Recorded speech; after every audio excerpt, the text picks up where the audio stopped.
stopped and look around once in a while, you could miss it.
Hustle's probably the big homie. Just depends on his age.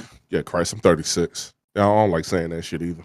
Oh Bro. man, now you just When I realized how age. much, yeah, cause y'all way younger than me. Well, I don't know about Blaze. I think Blaze, you got to be around the same age as me. But Big Cloud, I think you're like 30, right? You're not even 30. I'm about to be. Yeah, kind of shit. I miss that shit, man. About to be. I'm 29. All downhill from there, dog. I mean, Don't tell him shit. I hit it at oh shit, hold on. He gonna wake up, his fucking bones gonna start hurting for no reason. Nah, I hit that when I shit, we're getting there. We getting there. I ain't even going front. We were getting there. What up, y'all? What's up?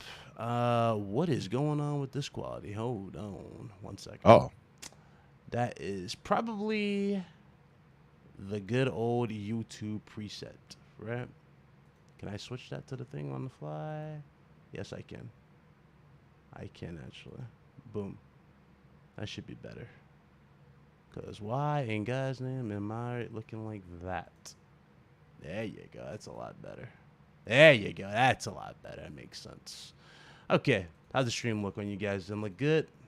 I look fine. Yeah. Look good. All right, there you go. Everybody. There we go. Thank God YouTube has that option now. What's up, y'all? I see y'all in the chat. Hope y'all doing well. Appreciate y'all coming through RGT Podcast. My bad. Usually I would have this out here and I would tweet it out, but me and Blaze were talking behind the scenes. A lot of stuff we got planned. We're working on right now. So sorry about that. And also, Thought he blamed it on me. See how he threw my name in there for no reason? what you mean? Oh wow. So it's all on me now. Wow. Absolutely. Wow. Anyway. Nah, we do got something cool though. Yeah, You'll we got a see lot in of a stuff few. happening, and we're looking forward for it. So we got everybody else joining us. They'll be joining us momentarily. So that's why, we just going to roll with the punches until they jump in here. But anyway, shout out to everybody that's here already. I see y'all in the chat. We here with our homie. I mean, this is not even the homie. This is like legit the brother. He support everybody. We support the hell out of him. We proud of him and how far he's come in this community, from being the subtle voice to being a well outspoken voice. I see you on the camera, bro. I see you. You be doing your thing over there chilling. with IOP. So I'm happy to see you join them, because that actually is a good thing for you, and I'm glad they chose you. Real talk. So our good friend Hustle and Motivate. What's up, brother?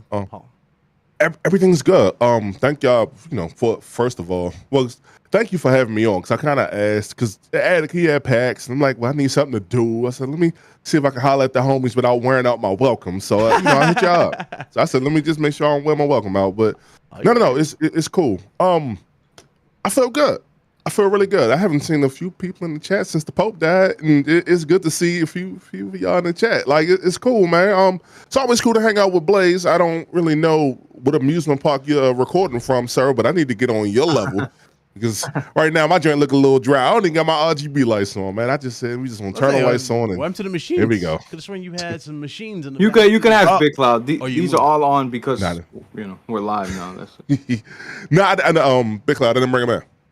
I got an arcade or whatever. I just didn't bring it in. I'm about to buy another arcade, and hopefully I'm about to get an Xbox Series X. I'm gonna get the Marvel cabinet, the Marvel 1-Up cabinet. I'm gonna try to get that. Okay. Yeah, I'm gonna try to get that. Got you.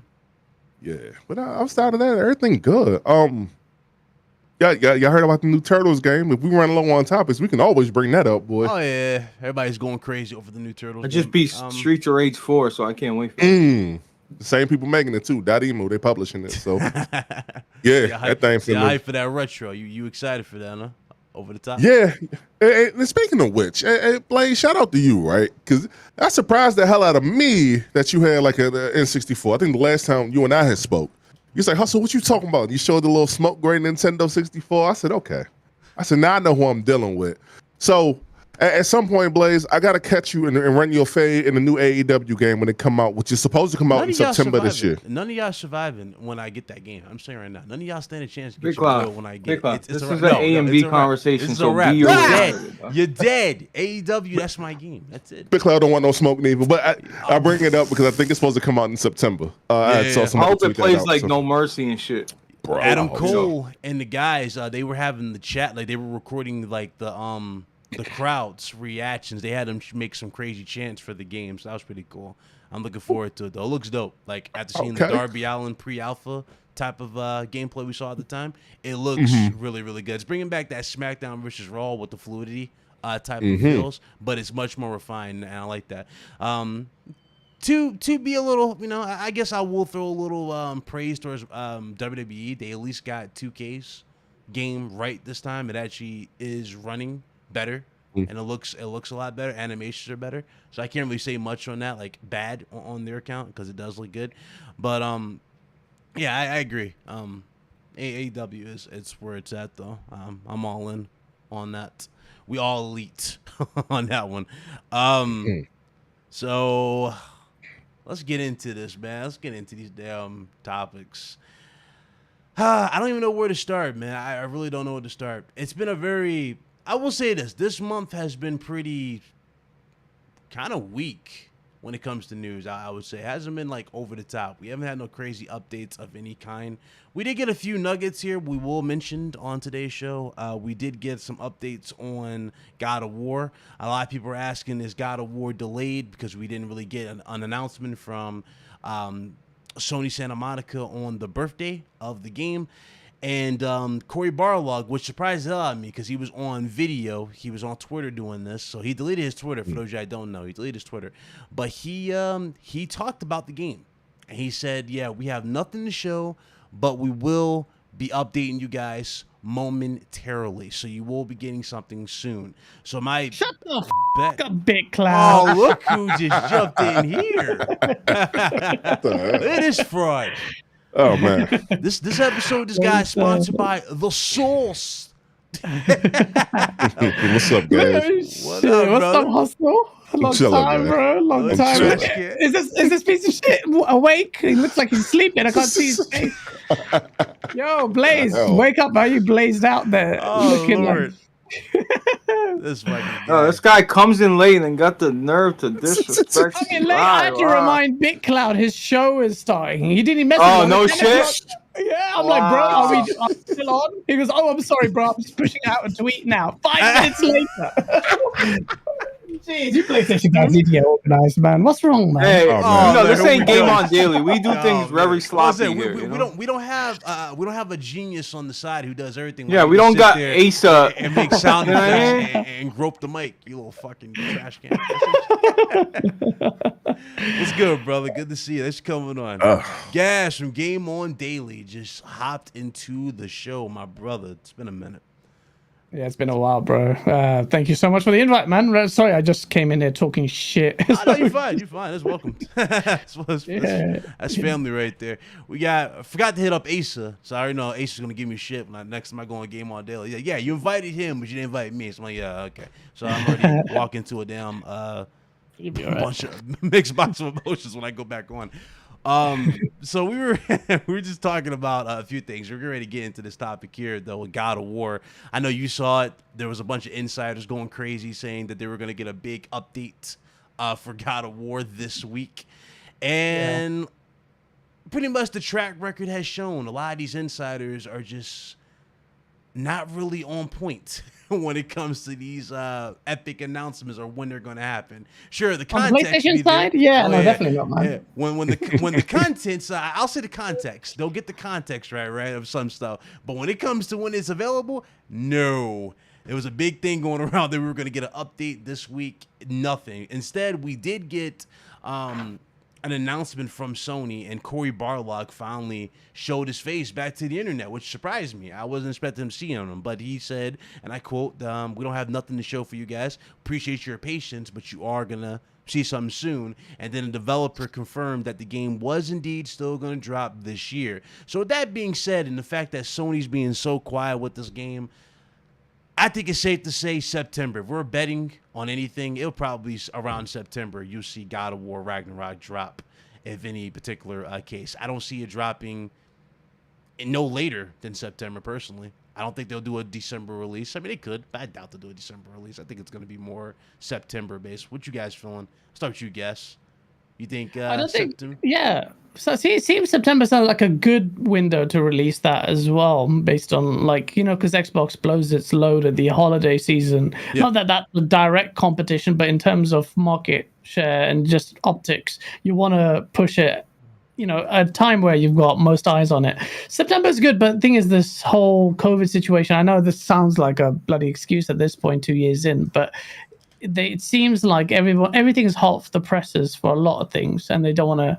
There's a lot of pressure with God of War to do things right. So if it gets delayed, it gets delayed. I just want them to do this game well. But September sounds like a realistic thing. It's just guessing on my part. I have no insider information. Yeah, we're not rushing this game. This is one of those games they can take their time with. The last one was a fucking masterpiece. This one right here, I don't want no issues whatsoever with this game. So take your time. Dude, what do you think he's going to do, though? Is he going to bang this time? Like, I think 2018, you're not going to get it will be a good game, but you're not going to get the same feeling. Like, You don't, bro, wait, what? You doubting? Like, listen, I mean, okay. I'm not downplaying it. I'm just saying realistically, you went from God of War 4 you can get lightning in a bottle it twice. changed the game. You can't have that. It's DLC, bro. It's DLC. Oh man. Watch your mother. Here we go. I mouth, knew he was boy. going to say it. I knew he was trying to go. He was setting up for it, but no. The game's going to Yeah, be you fun. thought you were the only one with the mother. Yeah. I actually disconnected mine, you piece of shit. I would have mine connected, but so no. When it comes to DLC, God, I know. I think it will be fine. Personally, I am a little bummed. Personally, if I was to be honest with you guys, that this one is ending the Norse mythology. I was hoping. Honestly, I'm glad I'm it is. glad it's doing it. Me Really? too. Me too. I thought it was going to be a 3-parter. I didn't think it would be over in 2 entries, and then we'll go into, I guess, Egypt. That's what the big thing has been going around. We're going to Egypt. Big Cloud, I don't want to fucking kill these blob orange enemies. I want blood. Okay, so if I agree North with can't provide that, let's move on for that. Let's go back to the Roman. Like I'm sick. I want gore and blood. This is God of War, dude. This ain't. You know what I mean? So you just want destruction. You just want pure gods ripped to Not shreds. just that, but we're so used to having these three-tiered games, and it's never made sense to me. How old do you want to be until you finish the trilogy, man? Let's move it on. Like, not just stretch it for the sake of having 3. I see what you're saying. So, yeah. I hear. and if they're committed to it, and it surprised me, but just like you, but I was really happy because I want it to move to. So look. 2018 took it to another level. Like God of War became like a masterpiece. Made a fundamental shift in God of War, although a lot of people still prefer the old style. Yeah. But you changed that shit, brought it to a whole new realm. Now that the second time round, you get to refine some of the mechanics or some of the weaknesses in the first game, like, you know, the repetition in the enemy types and lack of variety or whatever. This way, they can really nail the whole Atreus and Kratos dynamic, get us new enemies, really kill that story and deep into the mythology. Then move on to something else, like Egypt or something. So if you do a third one, it'll be stale, in my opinion. Yeah, but so you said like the reason why I said they can easily catch lightning in a bottle. It depends on how they go with Atreus. Remember, the big center point around the last one was Atreus. Like, what is he? what can he do, right? The big mystery and how he was going to play a factor. We start slowly seeing him come into his powers. Now, if you look at the gameplay, this dude's like making deer, like animals. He's shapeshifting. Making deer. Well, I guess Fucking he's Harry making Potter those deer shit, spirit. bro. Yeah, he's What like the a hell, Patronus. man? He's doing stuff like that. I'm curious though, because remember the prophecy in the 2018 where it shows Kratos dead and him holding his father. Could this be it? Well, Sony have shown that they can kill their heroes, like The Last of Us. They don't give a shit about their heroes. Oh man! Slow down, man. Slow down. Damn. The Last of Us, you killed your heroes. That's true, though. You killed David Jaffe. You guys don't care about your legends, man. You got a point, though. They just could die. How many times are we gonna talk about The Last of Us? Goodness. Oh man! Like every week. You know what though? Gaz is absolutely right. Both sides, the Xbox side, he's got a point, the though. diehard PlayStation side. I get so annoyed by it, bro. They So annoyed. I facepalm. I'm just like, bro, God. they did what they sought out to do, and you guys keep talking about it. Hey, the reason we're talking about it is that he's asked the question whether or not Kratos could die, and we were saying because of I think he will die. Like, dude, he dies in every game. I think it'd be Besides so 2018. Not like The Last of Us, man. Ellie could hold her own. I don't think Atreus is an annoying piece of shit in the first game. He was so annoying. Like my thing is though, when you talk about ending it on the second game, it depends on how they conclude, how they build it up, right? As well as how everything's set up in terms of pacing. Pacing's everything. And them finishing it in the second game, like I was shocked by that. But it literally depends on the character development. If Atreus that was a good story isn't to you. that good. Which Last one? of Us Got 2, them killing off Joel was a good. I don't care for Last of Us like that. I liked FF7 Remake more than I did Last of Us. Cut his mic. Uh-oh. Well, I do want to say this. Full disclosure, I only got like 3.5 hours in on God of War. And actually, it was up on my stream. I think I forgot to save the stream though. But I'm 3.5 hours in. And I did see the ending. If they are gonna like only have 2 games, which was mentioned before, and I think it was confirmed by not Cory Barlog, but by the new director, whose name I forgot. My fault, homie. He said it's only gonna be 2 games. They're gonna speed that up. And Gaz, you bring up a hell of a point, right? What if they make it like Last of Us 2, to where it's like he dies abruptly, like Kratos? Like let's say if he does die, what if he dies like in the middle of the game? It's like, how do you? That would be a shitstorm and fail. No. I'm telling you right now, that's like killing Master Chief. Although in my opinion, he needs to die. But hold on, slow down. Wait a minute. It's true though. You can't. I mean, they already butchered him in the Paramount Plus show, so I mean, I got beef with how many people on here today? Okay, this is at least 2 of y'all right now. All right, cool. Listen. I do want to say this. I do want to say this about the new God of War. Shout out to Jaffe. He said it look like DLC or whatever, and then whatever he was talking about, won't pay that no mind. Here's what I want to like just take home with this. If they don't show anything in June, so I've been saying this on the Addict Show for like at least about a month now. If they don't show anything for June for PlayStation's would-be E3, I don't know why I did that in quotations, but if they don't show nothing in June, we're not gonna see that this year. And I don't know, man. It's like they've shown a lot of this game, but really none of it, because everybody's still unsure. Like the last time we saw it was in I forget what state of play it was. It looked cool to me. It had the little black girl with the braids and all that. She was looking cute. Trace was trying to get his Mac on and whatnot, and it looked cool. It looked cool to me. And then we saw Fred come back. Pardon me, come back as the bird, and then try to kill Kratos because what happened in the last one. But it looked like it's ready to me. But that's just me.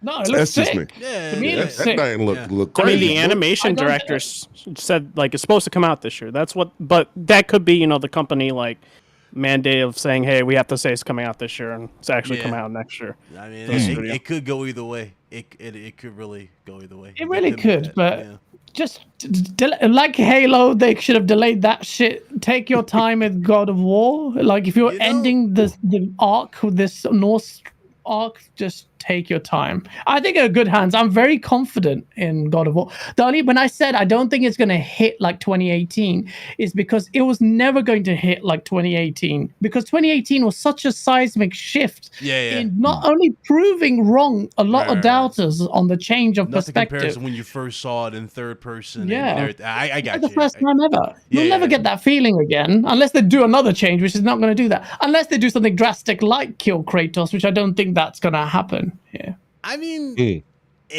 the way they've been getting behind like some of these legacy characters and some that we think are going to be around longer than expected, I wouldn't put it past them to kill Kratos in this one. I can't. Atreus. Bro, if they do that, they might as well just shut down the whole thing. My theory is that tier that they find, tier that they find, I think is going to be Odin transformed, and then he's going to just backstab Kratos in the back.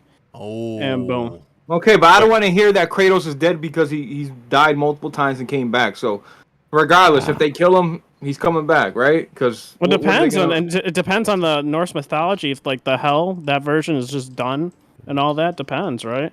You know, because everything has to be set in motion in terms of the serpent has to come out of Atreus's mouth and then go back to the past. And then all this other stuff. What Surtur is supposed to probably come because of the destruction of like Asgard, or as well as like other things, right? And then you got to deal with Thor, and then Freya. Like they have to like conclude a lot of stuff and stuff that they built up in the first game. You know what they need to do if they're gonna be bold with the story, right? Kratos is known for being someone who's angry all the time. How sick would it be that this kid, Atreus, that he's protected and the whole game was about like defending him and reconciling the relationship. Atreus sounds like a dick. Imagine he ends up being such a prick that Kratos ends up killing his own son.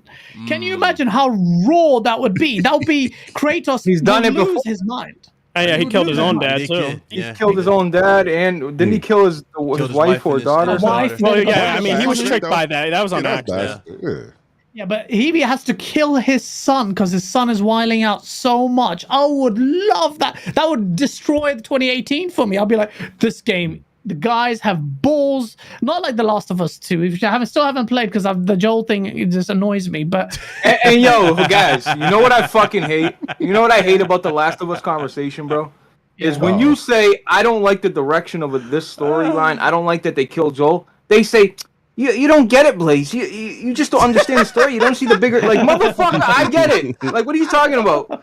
Like, I hate that shit. What are you saying, man? I haven't played it. It's a massive disclaimer. I still haven't played it because of that. Wait, you haven't played it? Bro, hold on, let me kick you out of here. Hold on. Wait a minute. Jealous of him that he didn't play it. I wish I didn't play it. I can't believe it. Go ahead. The Last of Us 1 day one. I got it. I love The Last of Us 2 is ruined for me. It's spoiled before the leaks, and I was so pissed at this one person. Oh, yeah. I know you're talking about, Yeah. No, Hustle, I love everything about Last of Us 2, except for one crucial thing.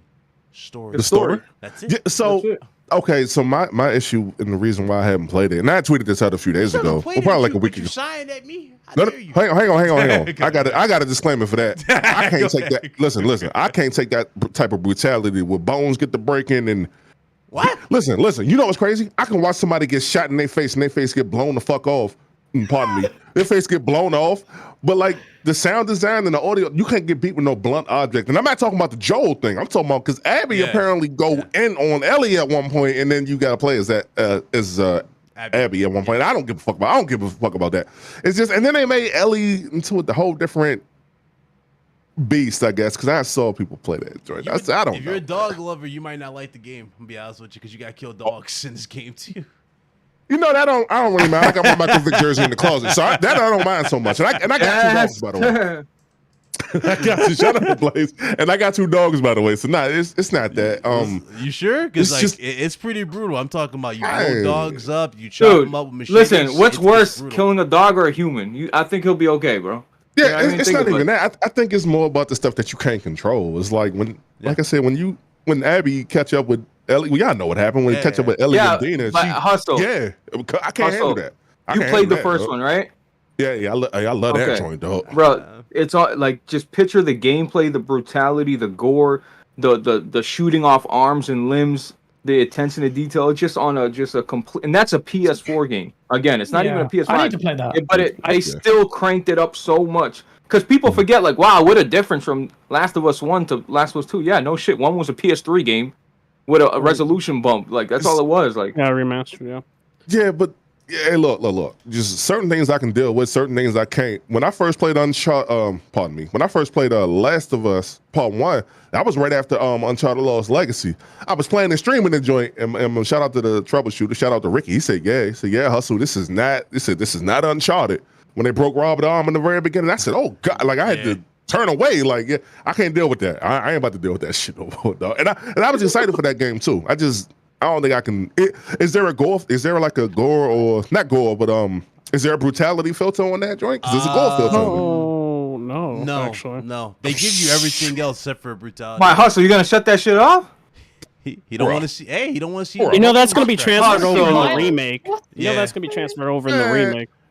Let me tell y'all something. I just hope they don't screw up the I really listen. I love the first one so much. I don't want them to add anything unnecessary to part 1. Well, the only thing that they're gonna add is having the actual model for the doctor, like from part 2. And that means they're gonna thank you, Red Hood. Thank you, Red Hood. By the way, did you see some guy posted the model of the Last of Us? I forgot that they look like that. The aprons look like blue in the part 2. Fuck the aprons, Red Hood. The fucking doctor is black. He's black. That just goes to. He wasn't black. He's Puerto Rican with a really good tan. Then listen, the dude, that just shows Last of Us 1. They had no fucking. They weren't worried about no doctor. They added all that bullshit in. Let's come up with an idea, compelling idea to make this. Like, bro, just look at the doctor. Don't say like, they didn't have the polygon. Like, no, look at the textures. Yeah. Look at the like. You could just tell that wasn't in the plans. The doctor. Just look at the doctor. Period. I don't think anyone argued that. Yo, I shot all 3 of them. I got all 3 of them. Yeah, I shot them quick. I didn't even hesitate. Like, this little girl is I saw that little girl as my daughter. You know what I mean? That's how I saw her. Like, she's like, dog, you don't touch her. Yeah. You know what I mean? Oh, you don't touch her. And you know what's funny? When you throw this question to everybody who talks down on anybody who like probably doesn't understand, who doesn't like Last of Us Part 2 story, I'm just gonna throw this at you guys right now. If your daughter was the cure to save the world, are you gonna sacrifice her for the possibility? Nobody would. No real father would do that. No chance. Yeah. Not even a question. I didn't even hesitate in the first game. I knew the answer before. Like my daughter, I don't give a shit. The whole of humanity dies. If my daughter dies, humanity's died anyway for me. So that's my mentality. There you go. Dudes was like, yo, but screw Joel. He's the bad guy. Joel was the most moral, supportive guy I've ever seen in this game. But again, let's paint him the bad guy and then have him get his head beat in with a golf club. That makes sense. Yeah. Well, I'll say this. I'll just say this. As far as God of War 2 is concerned, like I said, we've seen so much of this game. Yeah, my fault. We kind of like all over the place, but we've seen so much of this game, and then they say, Corey Barlog came out and was like, it ain't really like ready. We ain't really ready to show y'all like nothing yet, which kind of goes against what he was saying because they showed us stuff at that state of play. Whatever that state of play was when they showed all that heat with Spider-Man 2 or Venom or whatever that was. Whenever they showed all of that, it looked cool then, like to me. So I don't know, man. I don't know what was left to like polish up, but maybe y'all can speak to that, right? What's left? I think, it looked cool. I guess the thing with God of War, and make sure it works. I don't think they need to show much more because they showed what they showed. You don't want to ruin the story. We know what the game's going to play like because it's basically DLC. So just release the game. Here we go. Guys, look at you remember Horizon Forbidden West when they showed that off, and people are like, oh, well, they added this. Listen, I don't even like Horizon, but I can factually say when I booted up Horizon, it was a different game. Just facial animations. The visuals, the amount of vegetation, the amount of shit on screen, it was a much improved in your vegetation. You guys that shit was. I know you guys come from Xbox and you don't got tall grass. We don't need that. We only need Hive Busters. One game with that vegetation was enough. I know, bro. Hive Busters was lit, but yeah, like, dude, Horizon. Everybody said that was DLC, and honestly, that game looks is one of the best looking games I've ever seen. I know you are. But tomorrow you get to speak to David Jaffe about this DLC point. Oh yeah, and I'm gonna rip him up. No, I'm just playing. No. But I forgot to mention that Corey mentioned this, that supposedly, like, in the second game, they're also supposed to explain how Kratos survived and all that with the Sword of Olympus, because that was, like, this huge thing that's like, oh, you'll find out later. So I'm like, they have so much So it's got to be to Pandora. wrap everything up. Pandora must live on then. He didn't. I don't know, bro. That's the thing. And then people make the argument Athena has to probably show up as well, and maybe work alongside of Odinson, or Odin, whatever you want to call him. What if the twist is Athena though? Like Athena is like, she'll probably take out her revenge on Atreus. She'll probably try to, like, get in his head, mold Atreus to do her bidding, type of thing. You think? Anything's possible, to say the least. Yeah. Like I said, Tyr might be, like I said, actually dead, and Odin's the one impersonating him.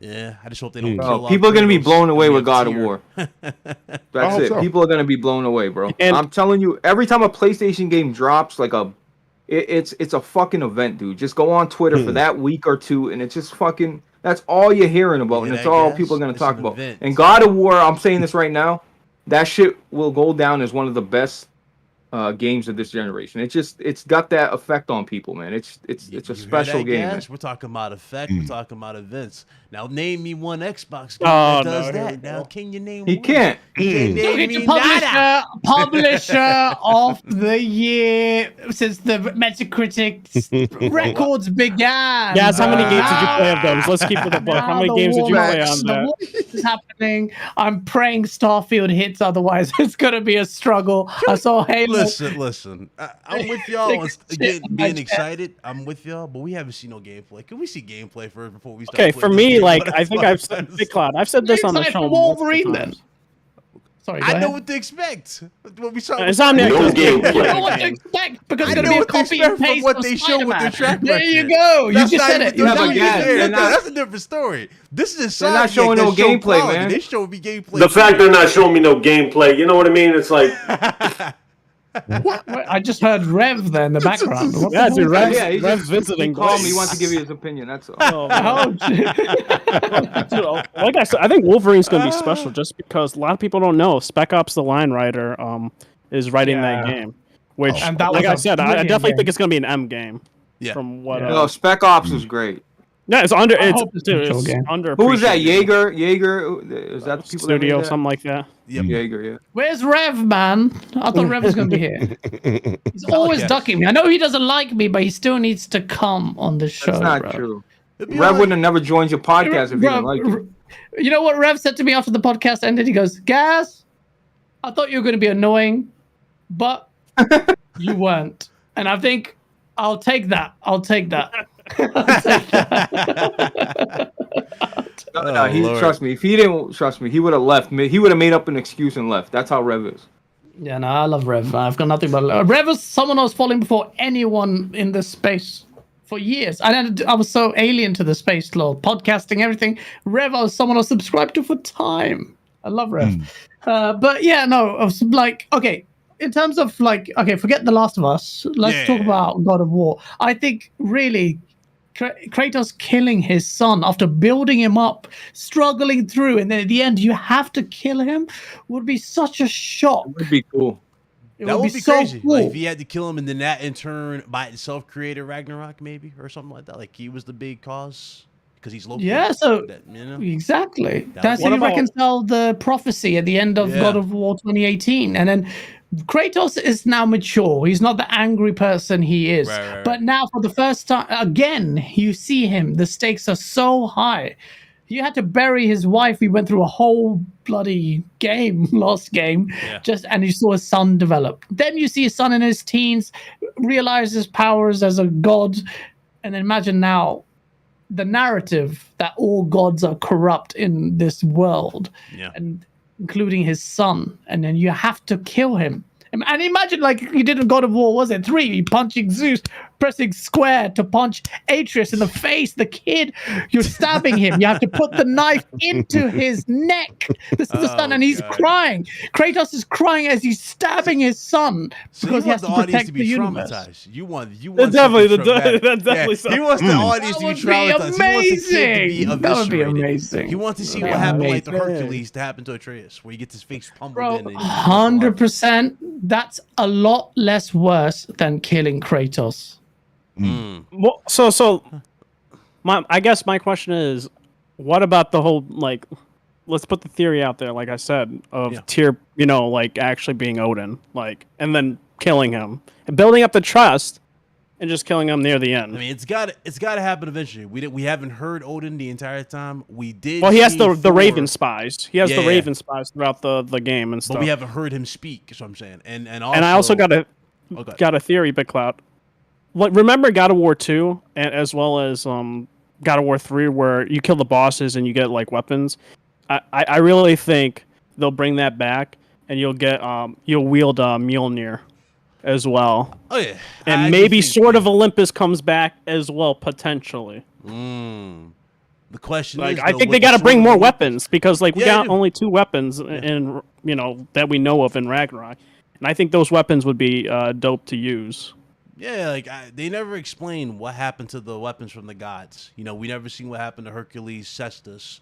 Or the Nemean cestus. We never saw what happened to the whips of Hades. You know what I mean? Or the hooks of Hades. We never saw what happened to the bow of Apollo. All these weapons are enchanted. These weapons can definitely do some damage to these Norse gods. You know what I mean? All he had was an axe. It's like, clearly he favored one particular set of weapons, which was the Blades of Chaos. But what happened to the other ones? You know what I mean? The Blade of Olympus is another thing. Yeah, what happened to that? I agree, though, that those weapons definitely need to come back.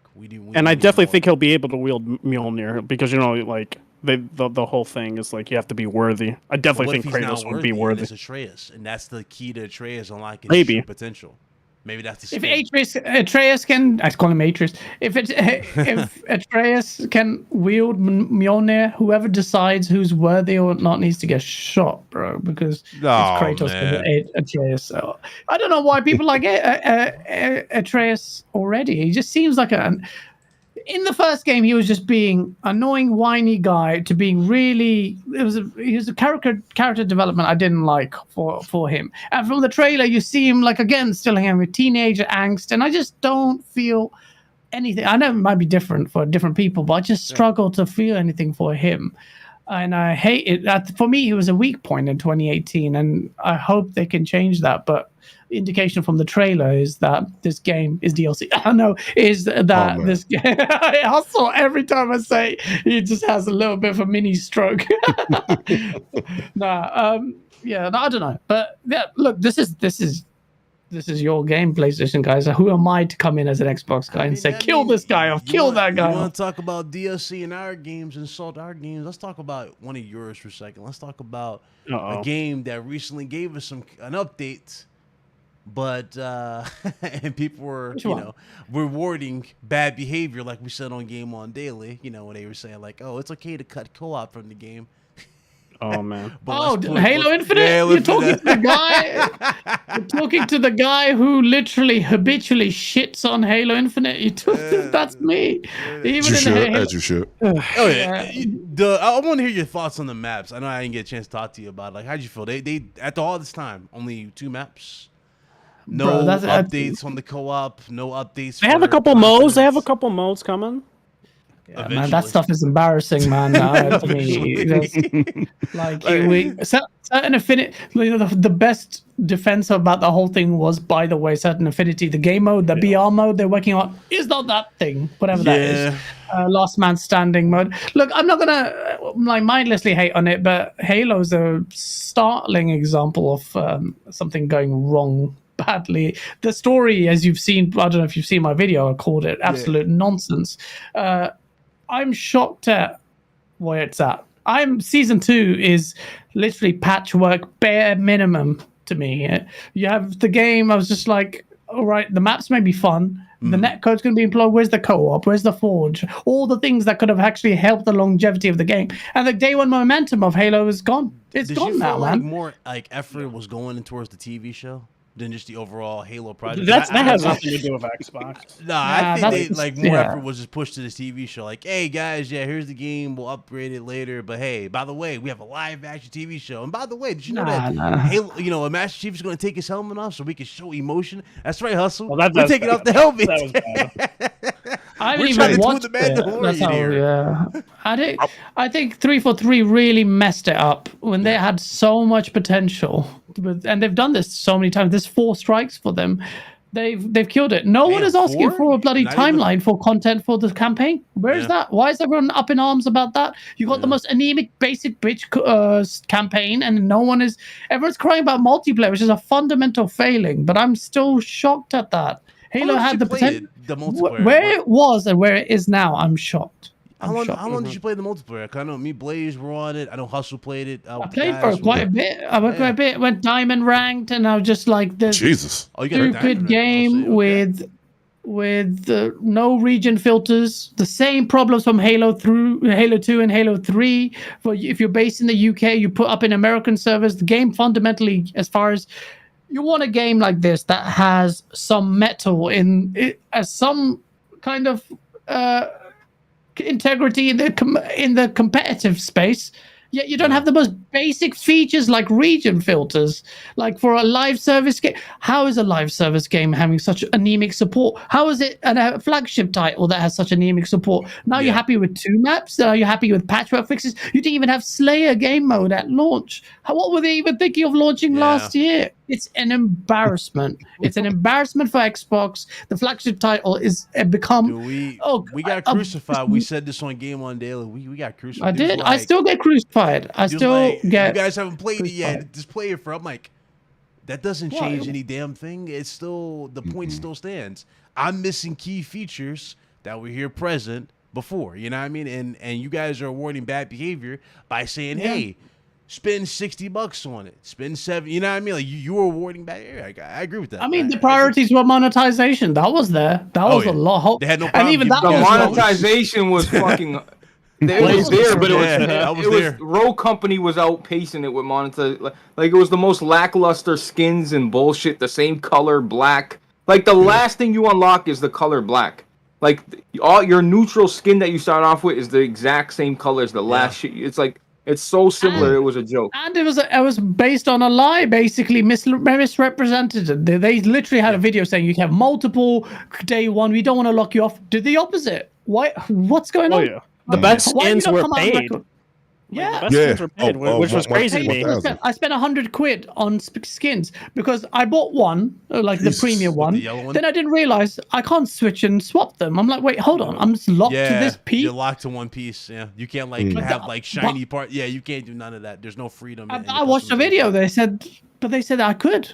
Oh, you don't have to buy the piece. Your lock loads naturally. No, you don't. Lie. Halo is mine. I would say it was my number 1 franchise in gaming because it meant to me. I loved that game. Halo was my number 1. Yeah. Okay. So wait. So what's the new number 1, guys? It's probably Gears, right? Gears is shit, man. I just. I can't say Forza. Just say Forza, guys. That's all. Hold on. Number 1. What's number 1, guys? Go ahead. What's number 1? I can't say Forza. Say it, guys. No, he wants to say Forza. You know he wants to say Forza. I'm not gonna be upset. Go ahead. Go ahead, say Forza. You guys are just literally naming Xbox's exclusives, but no, we're just naming the 3 that Xbox has. No, man, I don't have a new. I mean, like my classics. Like I'm old, man, so like games that made a difference for me were Breath of the Wild, and it was really good. But Ocarina of Time was something. Bro, can we get an Xbox exclusive that you like, guys, please? Psychonauts. Oh wait, no, I can't say. I mean, Forza is something sick. Forza Horizon was amazing. You're talking about Xbox exclusives? Yeah. Man, there's nothing after Halo. There was nothing until what's coming next. Starfield is the game I'm most excited about. All of this gen is Starfield. Okay. No gameplay. Facts. There's no gameplay. But we know what the studio is capable of. 20 years in the making. They're going for a NASA. What's it called? NASA punk. They call it. They're going for the vibes. I haven't seen any gameplay, Rev. I haven't seen nothing for that game apart from like one in-engine showreel. But I can glean having cut through the bullshit in a lot of these things. When those 4 guys were talking about that game, there's a reason why they're not showing it, because they're very excited to keep that under wraps. When they talk about the systems in the game and how the depth is in the conversations or in the mapping of characters, Bethesda games have always been buggy messes. So finally, and I'm glad you said that, because that brings up a certain game that made a lot of promises And Hustle knows what I'm about to say. It starts with a C. It's called Cyberpunk. Oh man, I don't think it's gonna be that bad. And I don't think it's gonna be a Cyberpunk. No, I'm saying it's not. But I'm saying, remember, they made a lot of promises, and their track record was buggy. Some of those. I'm not. I went to everybody. These guys I'm not dooming the game. They're not bullshitting. They're not bullshitting in this one. I can tell. with. I'm not saying Starfield is a certified success. No. All I will say is I have so much confidence based on the way they talk about that game, the systems they've detailed. That's why. That's my most. I'm not just saying because it's an Xbox game. It's for me, sci-fi and space is number one. Dune is my top movie of all time, next to Blade Runner. There you go. How long do you think we got? That we should wait until we see gameplay. How you feel about that? Like that's in June or July, right? They're gonna show it in June or July for their show. Oh, did they? They confirmed it was in June. I mean, it's not confirmed, but it's pretty assumed at this point because that's what they normally what they do. Okay. They did it with Fallout 4. But I wanted to bring it back to Gaz because he sounded really disappointed with Halo. What do you think? Because I know a lot of people in the camp that management needs to change within 343. People 100%. Blame Bonnie Ross. Do you think Xbox, because they're going the approach of they're just letting the studios be autonomous and do their own thing, right? Do you think they should get involved and just restructure it to the point where there needs to be new leadership? So based on what we know, I don't want to be, I'm never an advocate of fire that person because that's one, it's a serious thing to say about someone's livelihood. And second, based on, I don't know what the reason for the failing is, but when you have 4 failings, and I'm talking about Halo Master Chief Collection being broken for 3 years. I'm talking about Halo 4's multiplayer being shit, Halo 5 single player being absolutely rubbish, Halo Infinite's story being rubbish, failing to reconcile 4 and 5, multiplayer not being supported, missing key features in the game, anemic content, bad monetization. Yeah. When am I going to keep taking and making excuses? And I see so many people and journalists in the space keep making excuses for Halo, but Joseph Staten came on board and actually practically saved the game. So that management change seems like he's doing Bonnie Ross's job already. If he can take it forward, but he hasn't said anything that gives me any confidence. That's what true. Has anyone said to me that said, hey guys, look, I know you're disappointed, but we have so much content, something so amazing, both single player and multiplayer, you will be happy. But this is a repeat of the Master Chief Collection. It's going to be a long run, and they pretty much admit this in their blog posts. It's going to be, they made this one vex me so much when they said, it's a live game. Like Joseph Saver says it in his little vidoc. It's a live game, so we can get these. It's not an excuse. So, to answer your question, I think there's severe need to ask. I know it's an art form; they own Halo, but as passionate fans, I would say there's a severe need to ask why Halo has been in a mess for so long. Yeah, is it dead? Do you really gonna? It's just who's the reason? I do think it's Bonnie Ross. I do think it's management. You can't have a studio with 49% reliance on contractors whose contracts only last for 2 years, and then they go off. There's no certainty in the studio. There's no stability. Yeah. It would never happen at PlayStation. That's what I'll say. Or Nintendo for that matter. That's true. Exactly. And I was gonna mention, guys, when directors the main director leaves a year or two before the game comes out, I feel like that's always a red flag. For doing that, let's say Corey leaves God of War 2018 2 years before it comes out. That's a red flag. And the same thing with MGS5. Loved MGS5, but then when Kojima became a contractor, then you started noticing this game's probably not going to be finished, and turned out it wasn't finished. Then we got Metal Gear Survive. Or Survival, whatever the hell was that zombie one. Yeah, well, see, this is why Perfect Dark is a good example. A lot of people come at me because I shit on the fact that you got the direct design lead just gone to Insomniac. Why is and everyone came at me for saying, well, that's not good. And then literally a few months later, I finally get my reprieve, as they said, even their own workers saying, painfully slow development. And they were surprised at how hands-off Microsoft were. And that's clear indicator that Microsoft may be good gobbling up all these publishers and studios, but can they manage them? There seems to be a glaring omission that as they reconcile this, there's some big things happening at Xbox. They're positive. They're massive positive. things happening, but you have a fundamental problem of management. You have that. That was always going to be a problem. It was always going to be a problem. If you're growing this fast, you're always going to have that problem. But are they managing it at this point? It doesn't look that great. But Starfield, if Starfield hits, that gives a little bit of breathing space to Xbox to get its act together. Because in my opinion, they need to put up or shut up. Yeah. Okay. What up, Meds? Hey, Meds. I see what he just did. Yeah. He cool. I'll just say, sorry, as a person who has 40 hours in Halo Infinite, and I do like Halo. For the record, I do like Halo. I prefer Gears over Halo. That's why I asked you what was your favorite Gears. It wasn't like a Halo Gears Forza thing, but I bring all that up to say this. Whatever's going on at the Coalition, 343 should have been taking notes. Just in terms of like how a studio is ran, because we kind of don't hear that type of thing happening at the Coalition. Not to mention the Coalition put the Xbox brand on their back last generation by releasing 3 good titles over there: Gears 4, Gears 5, and Gears Tactics. All right, so let me get to it. It's only 2 modes in the joint, man. That's why I stopped playing it. I was running with the troubleshooters, was having a good time, and I got bored, B. I said, nah. I got bored as well. I said, I'm good. So when Joseph Stanton was coming out, was like, hey, he gonna do this, he gonna do that.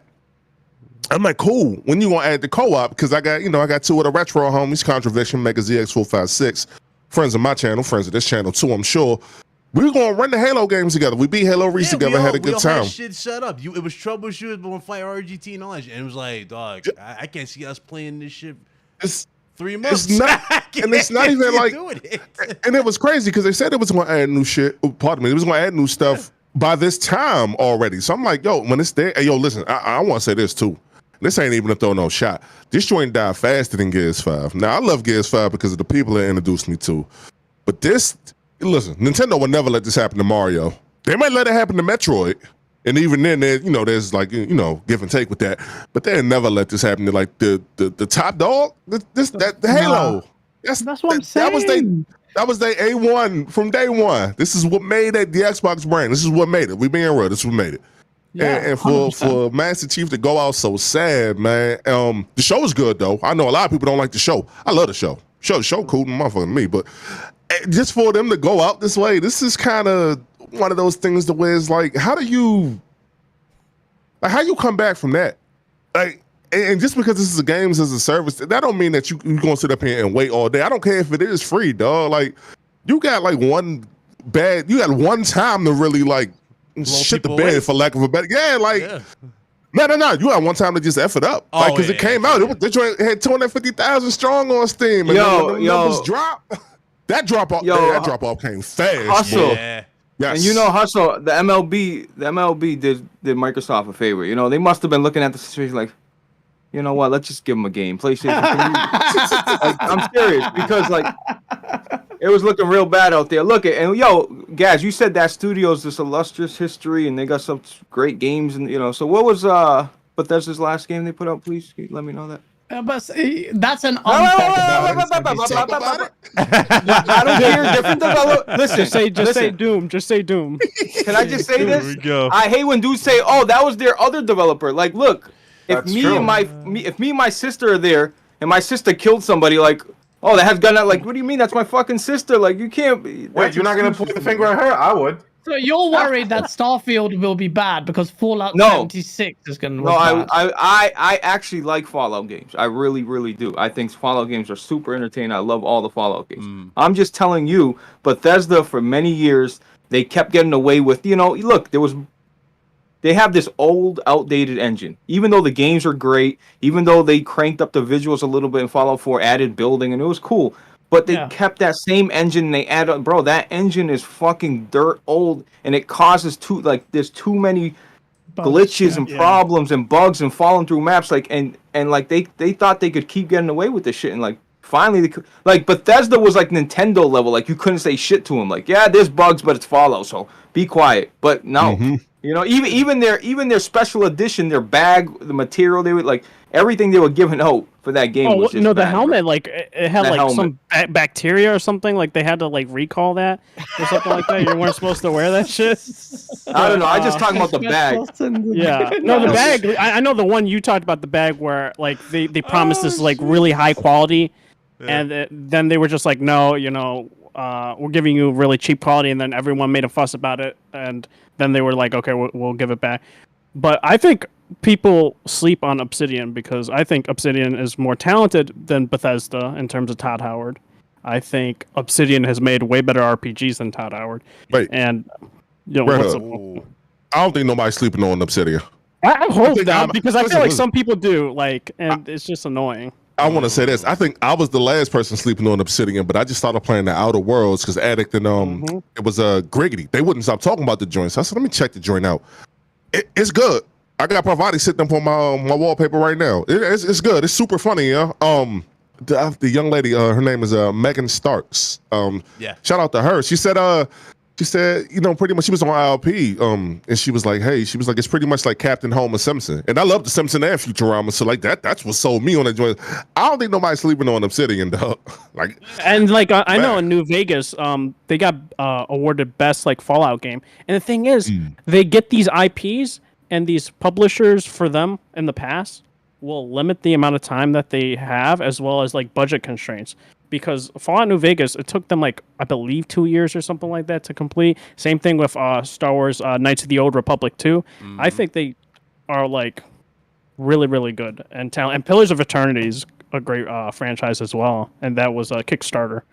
And I think Avowed will reinvigorate Xbox. I don't think Avowed will do that. I'd be surprised if it did, but I hope not. I think there's also a risk of RPG fatigue. I know there's lots of Western RPGs, but Xbox does need its identity to extend beyond just that. Halo, You've got the first-person shooters. Yeah. You've got races on lock. Moment of silence for Gran Turismo. Gran Turismo, we're not gonna do that. No, I don't know. Here we go. Gran Turismo has way better driving mechanics than Forza. That's not debatable. Definitely does. All right, okay. Talk about Halo standards have dropped. Halo and Gran Turismo 7 are the same. They're both the same. Literally, there are egregious microtransactions, some shit I love visuals. how we have a mega panel. They're egregious. Their microtransactions are not even bad, bro. He's so full of it. They're not even I love bad. how we have a mega panel and there's hardly that many topics going on this month. That's what's killing me. Bro, Shout out to wait. This whole Vince. microtransaction for Gran Shout out Turismo is to, a fucking lie, what's bro. up, guys? That's Welcome all it to the is. show. Listen, man, you gotta buy your cars. You can buy your cars. I'm not hating on you. I pay for Apex packs. Look, listen, that's fine. Look, but Gran Turismo is not what it used to be. No matter how much you like the driving. Let's mechanics. go yourself. You know it's not. Hey, Gran Turismo, when it came out, used to be like, holy, is that real life or is that gameplay? That was what its legacy was. People need to remember that. But now Forza Horizon did that, but not Gran Turismo. It's a cross-gen game, whatever. Forza, the next Forza Motorsports. No, you're right. Forza Horizon, but Forza Horizon, you're right. They put out Forza Horizon's put out the same 3 games over and over. If you look at Forza Horizon and then the last Forza Horizon, they're all the same. The title, the menu screen, the loading, the font, everything, the spinny wheel. It's the same old game. Just one's in Mexico. Hey, one's in England. One's in the snow. I do agree with you. I do agree with you. They're very close to each other. They're still, but they're beautiful. Games. Yeah, and they're awesome. They're brilliant. And but the games are definitely pretty much the same game, just in different settings. The thing is, I'm okay with that. I really like the game, you know what I mean? I don't want it to change. I remember Gears of War 5 came out and a lot of people hated it. I remember the Lancer was super OP. I didn't like that. Hustle, you like that? I don't know about that. Well, I like that. Well, that and was then the that first shirt had 6 bullets instead of 8. What was that about? That yeah. Eric had put me on to that, but because that was the first time I really sat and played Gears for the very first time. They was like, "No, Hustle, you don't understand. It's you got to go back and play the old ones because this ain't hitting for what it's supposed to be hitting for in terms of Gears 5." So and that's what made me go back. But look, Gears is Gears, man. Look, Gears needs to change. I don't want it to change. I don't want it to change. They should just end it, dude. End it. I think it'll be over after 6. Are you? Unreal Engine 5 is here, and I'm dying to see what Gears does, and you want them to end it now. Let them do one more game. You need to make Gears 6 and the new engine. Yeah, after 6. But damn. Do all franchises need to exist in perpetuity? Do we need to have every game, X game here, 17 of every friend? Bro, no, but Gears can change. Never. I don't think you could do Gears much got else with stale Gears. after the first game. Gears got what more can you stale do? after the first game. Well, No, I what disagree you with do. that. I disagree with that. I'll tell you what you do with the Gears. I'll tell you what you need to do. Gears needs to go back to what it was supposed to be, which was the first Horror. game. Horror. More Horror survival game? horror. Yeah. Horror. More hard hitting. You don't remember the You Mad want to War use trailer Unreal for Gears Engine of War? 5? Come on. Come on, man. Hustle. Right now, in Gears, you can see the battlefield unfold before you've even arrived there because they have conveniently placed blocks there. You slide around like you're like someone from the Matrix, like literally what's going on. You sponge bullets, like you take it to the face like it's nothing. Take the pace down. Make it more brutal, more bloody, more violent. I know Hustle doesn't like violence. Not too much. Not too much. Listen. Here's the thing: you can like kill a monster or some stuff like that. You can kill those all day long. But It's the human on. No. It's that's wild to me, dog. Like that. Look. Shout out to Naughty Dog because they got regular audio design. But that's wild to me. Look, you guys, you and other gentleman over there with Randolph Thor. Shout out to Jez. To play the first person, make it horror. No. Dag on it. Person. Yeah, Third please don't person. make it first person because Microsoft got enough of them. Microsoft got too many of them joints. So you keep it third person. Don't make it horror though, man. No, but Like- no, when I say horror, not okay. Forget that. Okay. Don't get hung up on the horror bit. Imagine like the raw action. Like right now, you can just kill a whole horde of locusts like it's nothing with a whole litany of weapons. But you make it really hard hitting. In fact, like the first kill zone comes to mind because it had so much weight behind the guns. Yeah. Have weight behind the gun. Have like bits of like bullets and armor falling off these guys' chests, like one-on-one lancer shots meant something. Now, like you have to grind and navigate with your joysticks through the armor and cut up a locust. Slow it down, make the combat more impactful. Instead of like having gimmicks in the game, and ultimately, I just felt like the game needed to rely on gimmicks until open world was its fundamental change in Gears 5. Either do that or you're just going to run the risk of and the story needs to become serious. It started off well in Gears 5 with Kate and then becomes silly again like right at the end, and then at the end they remembered, oh yeah, wait, hold on, we were trying to be serious. Here's a choice: kill this guy or this guy who I don't even remember. I made a choice, the most easiest choice to kill one of them. Just press anything. I was like, I don't care for these characters. So I get it from loads of people, very polarizing opinion, but you've had 5, well, if you count Judgment, 6 of these games, man. There's just copy and paste. Like, talk about Forza being repetitive. I think Gears is so done. I could feel fatigue in 2, but Yeah. I know everyone's different. But to me, Gears needs to change fundamentally. I think I it agree needs- with that. I agree with that, and I think after 6, right, they have that same tone like they've done with the previous Gears games. Put it on ice, bring it back, have it like what you're saying, and maybe like Saving Private Ryan, like all this horror and stuff like that happening, your teammates dying on all this, and I think it would be pretty impactful. You know, it coming back maybe 6 years down the line, 5 years down the line. Yeah, like that stuff. Saving Private Ryan is a good thing. And I'm not saying horror. Like when people say horror, is like the enemies actually have some gravitas behind them. You're fearful. These guys are big hulking things with massive rockets strapped to them.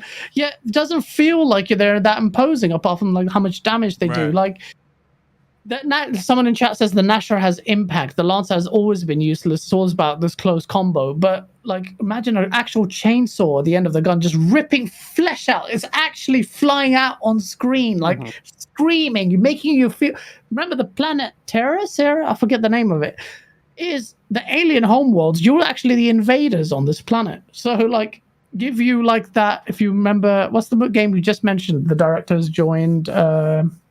Thingy who did what's the game we just talked? Spec Ops: The Line. So that game made you think like we're the invaders here. What have we done here? This is pretty raw. No spoilers, but that's game 2 gens old now. Do things like that, something meaningful. That's in my opinion. You do that, Gears will be reinvigorate. If God of War can do that, why can't Gears? So Because that's what God of you want that surprise kind of like 1-2 hit combo with Gears, kind of like we got with God of War, like a God of War. like a reimagining of the whole That's style. exactly. It has to do it. In my opinion, that's why God of War is the force that it is now. Because it was bold enough to change perspective, bold enough to change even the tone. The tone from having sex with all these girls, and which I like, which is a shame. Let us have sex with more women in games, but like in the new God of War. But like it became a little bit like, okay, this is formulaic, a bit gimmicky. Like, that's all we doing, formulaic. Yeah. But this game became mature. Kratos became mature. Now I want not stupid one-liners like some Fast and Furious movie in these God of Gears games. What, you ain't hyped for Fast X? They confirmed it. It's called Fast X. Oh my god, bro! When I saw that car on a bridge, when Dom on the trailer hits his car on a bridge and swings his car onto another mountain, you are insulting my intelligence. I'm never watching that shit in my life. And I loved Fast and Furious so much that the first game changed the culture. I was in the racing scene. My friends were modding cars to even find I was a bit weak. Tokyo Drift. The sad part about it? Fast and the Furious originally, the story of Fast and Furious was supposed to be Brian, aka Paul Walker's story. Because remember, he was a cop who turned rogue and became a street racer who fell in love with street racing. Now it went from that to them being the Avengers to being secret agents. And going to the moon. Going to the moon in these beat up cars. I'm like, really? Well, they had to change it for, for obvious reasons. For obvious reasons. Why they didn't have to do that? No, I'm telling you why they didn't have to do that. You're talking about that aspect. No, we're talking about badass aspect. You said they went to the moon? They did go to the moon. They're in space. They went in space. They went to space, man. How stupid is it? They went to space in Fast and Furious? Yeah. They had like a rocket. What was it, 9, I guess? What was it, 9? Yeah, Fast 9? Crazy. Because that's the one with John Cena, right? That's the one with John Cena. It was the one in space. With John Cena, of course. With the brother that they never mentioned. Yeah.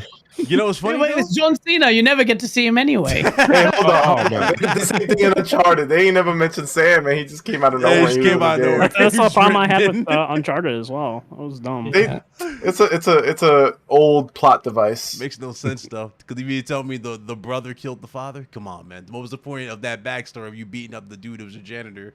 In part 1, yeah, I remember that deep story he gave why he went to jail. Yeah. It's like, what's the point? You just undermined your entire story. I thought the sound design was horrible in Forza. I mean, in the Forza, Fast. Hating on Xbox is just in your head. It's embedded in your genes, bro.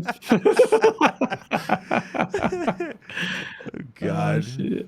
I can't, man. I can't. Never again. That's crazy. I did not know that they went to space. Like, bro, I heard like people are coming back to life and all that kind of thing. Yeah, Han. Oh, and speaking of Han, come back. It was ridiculous. The reason why I said I didn't know that hustle and why it could have continued to been good.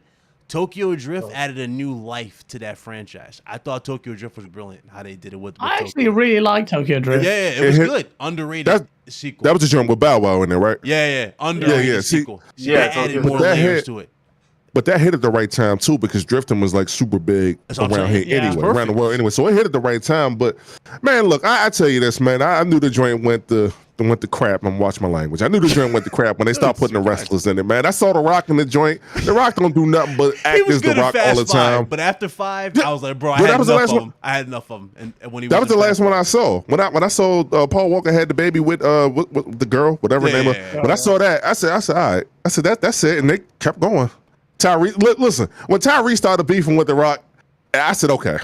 I said, y'all got it. When I saw him beefing with listen, I said, that's it. I said, it's over. I said, it's over. I don't know why they beefing. They trying to, because they try to drum up shit for the movies and all that. Yeah. I said, it's over. I said, I'm good. I said, beef, though. There was. And him I and don't believe that. Diesel. Him and Diesel now beefing. The funny thing is, he doesn't even need the cast now because he's got that spin-off. He's got that Hobbs and Shaw thing. So but Big Cloud, you heard why. Like Tyrese was getting mad because it was prolonging the development of the new Fast movie, and then like because he needed more money and stuff, and then Vin Diesel wanting The Rock to be in it, and supposedly he did not. Like they hate each other, and then they like Vin Diesel was going on Instagram trying to make people like feel bad for him and like attack The Rock to make him come back, and he's just like, no, I'm not coming back. I know this ain't the Fast and the Furious podcast, but I got an issue with that because all I'm saying, if we all in this together and we shooting movies and they got a spinoff between meds and gas, I want what that joint to do as good as possible. So Hustle and Hunter can get their own like spin on. But I don't understand. Like, yo, I don't understand how something brain was working. That's why I said it's not real. Because it can't be real. Because the more of that they see, the more that they want, and the more money you get. That's I'm just saying, bro. Like that's why I didn't pay that no more. They filmed a bit separately. That's how much beef they had. Man, that's it would have been 25 inches if we didn't lose. Nah, that's real. That's real hustle for real. No. I know it really happened that way, but I say, all right, man, Tyrese don't want no smoke with no. All right, no, man, shut up, hustle. You can't say that here. You can't say that. Sometimes people definitely let their ego get in the way of the bag, bro. I agree. Come on, when Tyrese was, shut up. This ain't the movie podcast. He's in the Morbius, man. He's in the Morbius. He got the clout. Man, the movie's doing amazing. How did we get to Fast and Furious? Because I never want to veer down this road ever again. Big Cloud. Let me reel it in. Let me reel it in. Let me go ahead. Big Cloud loves bringing up Fast and Furious. Let me go ahead and reel this in. Again, that's how you know there's no topics, but we're just having fun. Shout out to everybody in the chat. We got Paul finally coming through. What's up, Hunter? And we got Medina making a surprise appearance. What's up, dude? Welcome to both of you. Let's get into these other topics here. I'm gonna start with Rockstar. Rockstar is censoring GTA 5.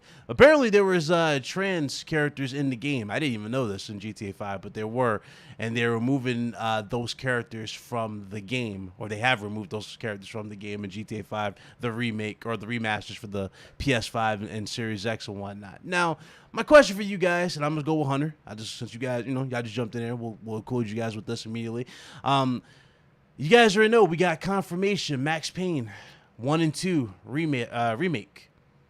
Should we be worried about certain scenes being changed? You guys remember the reason Max Payne 1 was so crazy was the instant start with the baby and everything with the wife and everything. Do you guys think there's going to be stuff like that change? Are we going to be looking at those being altered into dream sequences since it's going to be remakes?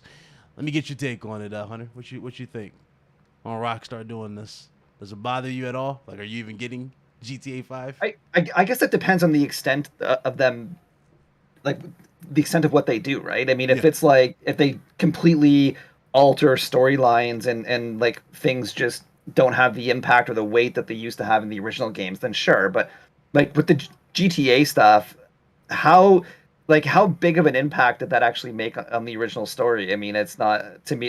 It's like not a huge deal in that case. Like, sure. I mean, it's they're trying to be more sensitive to a wider audience, and like as far as I know, they were like NPCs, right? They weren't like main characters, right? They're just like characters that were in a club or something like that, right? So like because we something didn't have like that. Brucey character. I think his name not Brucey. What was that guy's name? And from GTA 4. Not Brucey, but it was the other guy. It starts with a B. Oh, Brucey was the. I have no idea. I forgot. It's not Brucey, no. Yeah, but I know there was. But yeah, man. Like that in terms of like, will they do it? Like, there's a good chance. I mean, we've seen that in so many different games, right? I just hope that I hope they don't dramatically change it. Of course, like they may tone down a few things here and there, but as long as they keep the same feeling that you got when you watch those scenes originally, then that's cool. But yeah, man, I think that like to a certain degree, I think a lot of the stuff it gets over exaggerated. Like there's like I'm trying to remember the game, but there was a game recently where it's like there was some girl that was like, I don't know, she was like 12 years old or something, and they added like longer, they extended her dress down a little bit, and people were all freaking out on Twitter like, oh my god, like her dress is like now almost like knee high. She's like 12. Like, cares, man? Like, but yeah, man, I hope they don't change that scene that you talked about at Max Payne, but you never know. I mean, I just hope a double whammy, Big Cloud.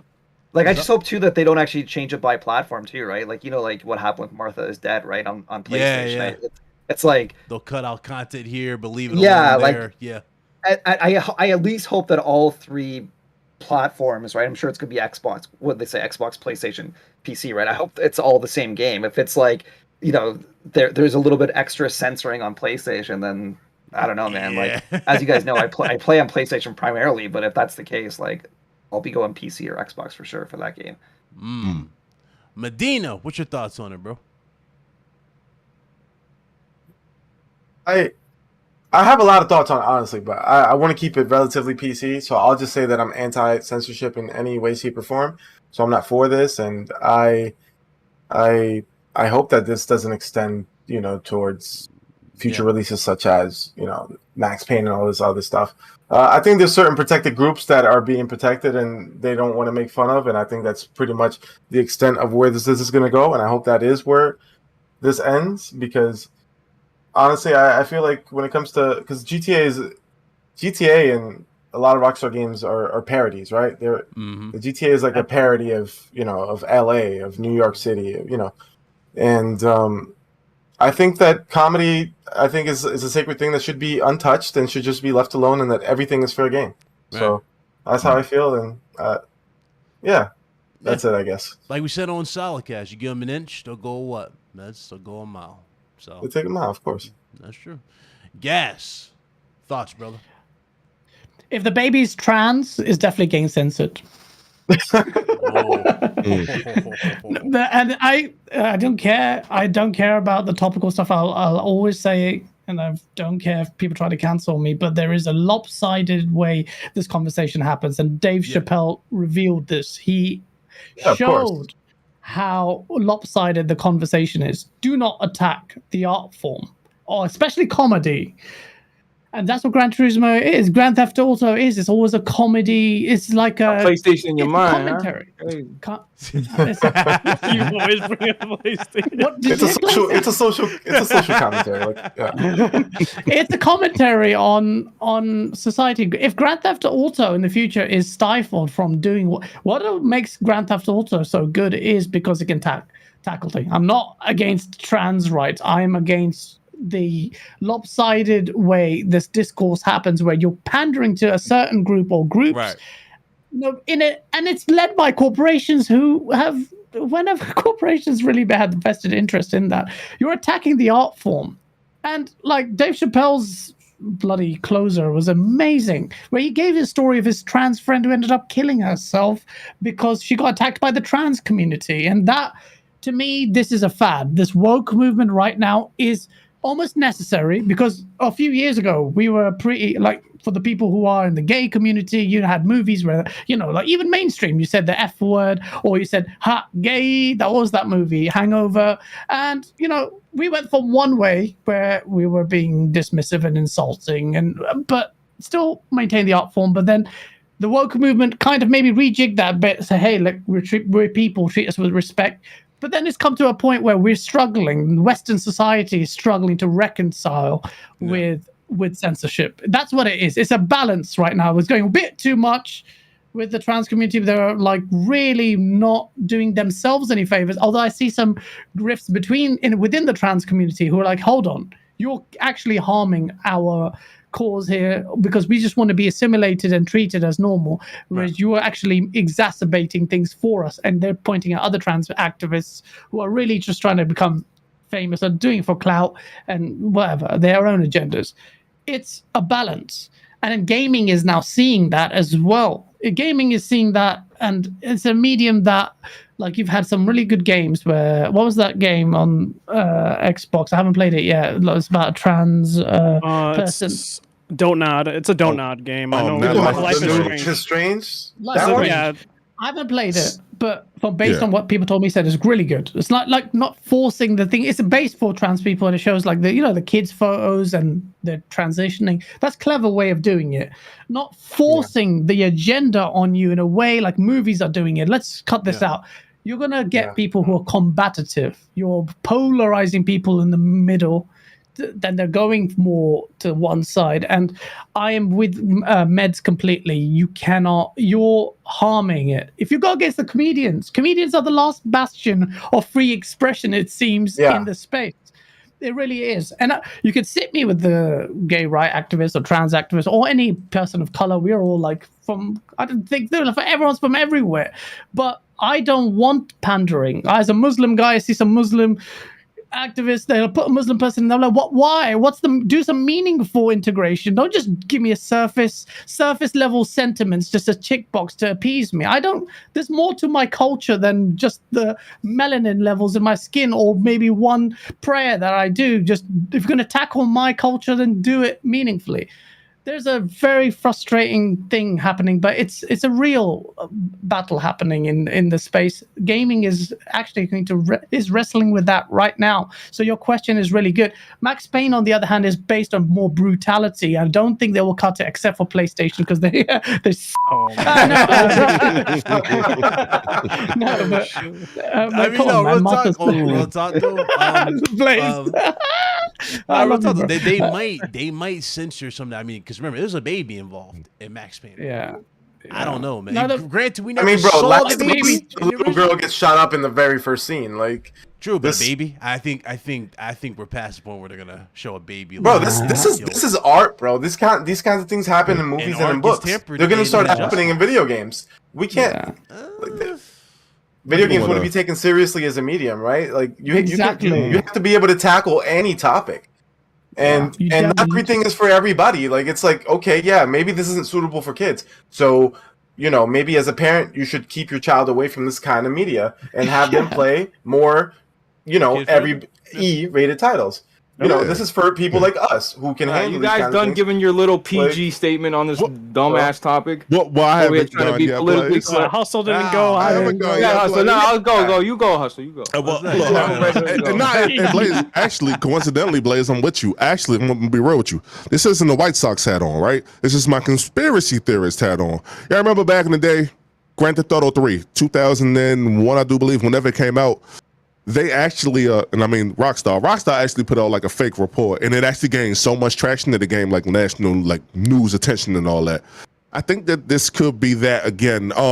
Rockstar ain't above playing them type of games. They're not gonna censor this game. I didn't even know trans people was in GTA 5. And if so, when did that? Yeah, I didn't really know because I played that joint back when it came out. Beat that joint in like 4 or 5 days or whatever. So I didn't really know. I was just clapping everybody, so it didn't really matter. None of that mattered to me. So I guess the point that I want to make here is this, and y'all brought up good points about just censorship in games. PlayStation's not gonna do anything this time around. You know why? Rockstar they're about to sell 200 million. They're about to sell 200 million copies of Grand Theft Auto 5. Right? They got carte blanche wherever they go, dog. You talking about overall? But yeah, overall. I mean, overall. They're about to move. They're about to move 200. Yeah, but PlayStation didn't censor this.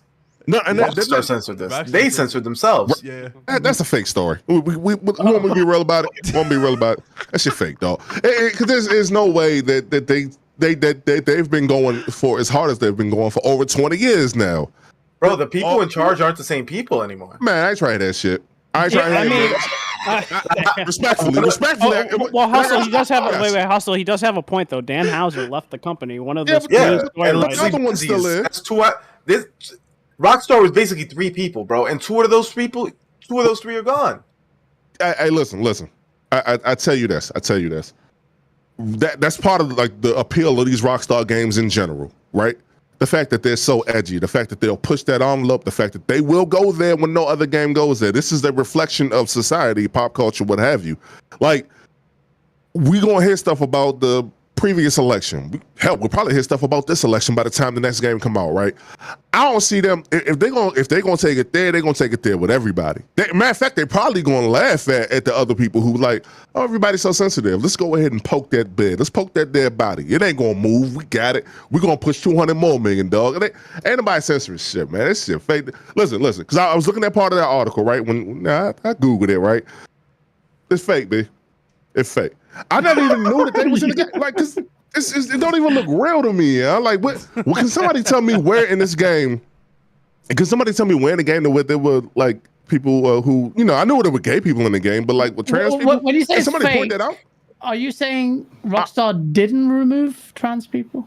I'm saying that they made they made it up. Yeah, like they made it up. I'm saying they fabricated that joint to get their name back. Not that they need to get their name. That sounds wild for me saying that, don't it? That's a wild theory. Rockstar. You've been watching InfoWars, so what's going on, brother? Huh? Wait, what happened? So you put the conspiracy theory on. You believe in reptilians? You believe in reptilians? I want to take that approach because like this ain't above them because we've seen them do that before. We've seen them do that before to drum up controversy for their game. After they need to do it at this point. Yeah. But guys, that joint gonna move anyway. It's gonna do what it's gonna do off rep. Yeah, it's gonna be available. GTA. Still. You're not gonna see like who don't own this joint yet. Yeah, you're not gonna see GTA 6 to PS6. That's what you're gonna see. The GTA 6. Bro, I hope not. That's gonna be a cross-gen game. I'll say cross-gen. Oh, right but I'm saying you're not going to see good. it to the end of this generation when PS6 drops. That's when you're going to see GTA 6. And you won't see part 7 till PS9 and all that. Oh man, exactly. They found a way to milk this for every dime that it's worth, and they're getting every cent, and people are still buying into it, especially with shark cards. So it's like it's crazy. My fault. After y'all finish, I can tell y'all what the biggest controversy of this whole thing would be, but I'm gonna let y'all finish though. All right, Red Hood, your take, bro. I don't really like. Everyone has good points here. The only problem I have, personally speaking, is just Remedy themselves. And a lot of people don't talk about it. That to me right now, they feel like Platinum Games. That they're tackling so many projects, like Crossfire X. You got Max Payne 1 and 2 remake. The Control sequel. I think they're supposed to be making a multiplayer game. And Alan Wake 2. That's a lot of projects. That's a lot, and nobody's talking about that. And I'm just a bit worried that they have too much workload, and they might have a burnout with either some of these titles or most of these titles. So that's really my thoughts on Remedy in terms of them having too many projects at hand. All right, Blaze, you can step on their throats. I want to hit Blaze. Now my kid just came in from being outside, and my girl's here, so now I'm gonna have to, But all I'll say is, I'm so sick of this world catering to the tiniest little speck. Like we're talking about 1%.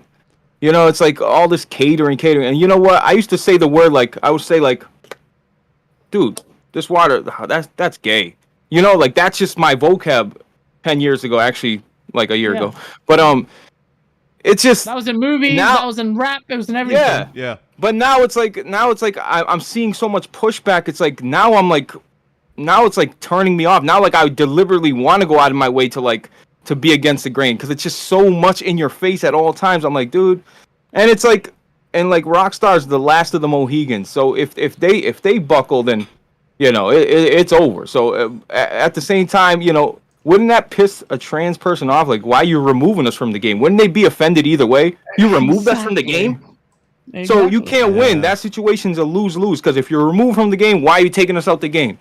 Oh, well, you weren't represented well. No, we made you, blah, blah, blah. They took... but it's just a, it's a stupid topic. I hate this shit. Create what you want to create. Art is art. Create what you want to create. If it offends you, do not play the game. I'm so sorry. We're not going to change how Grand Theft Auto's been for over a fucking decade just because, dudes, people are in their feelings. I don't care. I'm sorry. We're not changing what a franchise is. The foundation. We're not going to change it because you feel some type of way. Oh, well. Go sit the fuck down. I fully agreed. And that's what I'm doing with the Source. A lot of people you play Arab guy, you're doing some violence or this and that. Someone said to remove the guns. I'm like, wait. What? What do you want me to do? You want me to remove guns from my show? You want to remove the Arab from my show? I will do whatever the hell I want to do with my art form. I will do it. If you don't like it, you're entitled to hate it. You're entitled to masquerade on Twitter and chasing clout. I'm under no illusions that people who support me today might just get offended by some joke I make tomorrow. But I don't care, because the art form is key. And I believe in that. I sincerely believe in that. And Rockstar, like you said, are the last bastions of free-form, proper, mature content in this space. Yeah. So don't pander to them. Don't push the agendas. And a lot of this sounds like anti-woke. Then let it be anti-woke, because I think if you're a trans person or gay person or whatever LGBT, you want proper representation in the real world, man. You don't want some stupid and it's such a lopsided discourse. You're talking about such a small minority of it. There's so much crap going on in the world. Why are we focusing on this? And I've talked to people who are in the gay community, and they really don't like the woke movement. They really don't. Because disclaimer, I got multiple gay cousins. Disclaimer. Yeah. Okay? But guess what? Everybody has them in their... We all have it. But that's not the point. The point is, obviously. if it None of them like that. None of them I know They don't. like this movie. They don't. None It's of like you them said don't. earlier too. They're against guys. it. They feel Like- embarrassed. It's almost like as an Italian, when I seen the Jersey Shore for the first time, I'm like, oh fuck, we're done. It's the same shit. I was like, oh man.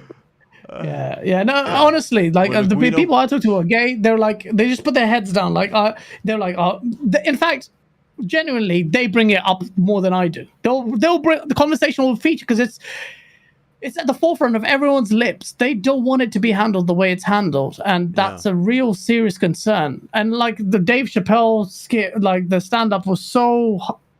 Dave Chappelle. The irony of it was Dave Chappelle who made me think what a trans person would go through, because he gave the story of his friend. She was laughing at all the jokes. They like, does the carpet match the drapes and all that? She laughed at all of that. But she switched when someone said someone said something. She goes, all I want you to know, don't feel sorry for me. Just know that whatever I'm going through is a human experience. And that's deep, man. Like what gender dysphoria cannot be. Like for 1 second, imagine you're like a person who don't feel in your body. Like life is hard as it is. Imagine you feel like a woman or whatever. That's not easy. That's like whatever it is. It's not hard. I learned some empathy from Dave Chappelle, a guy who has been trying to cancel just for joking on the same level field as everyone else.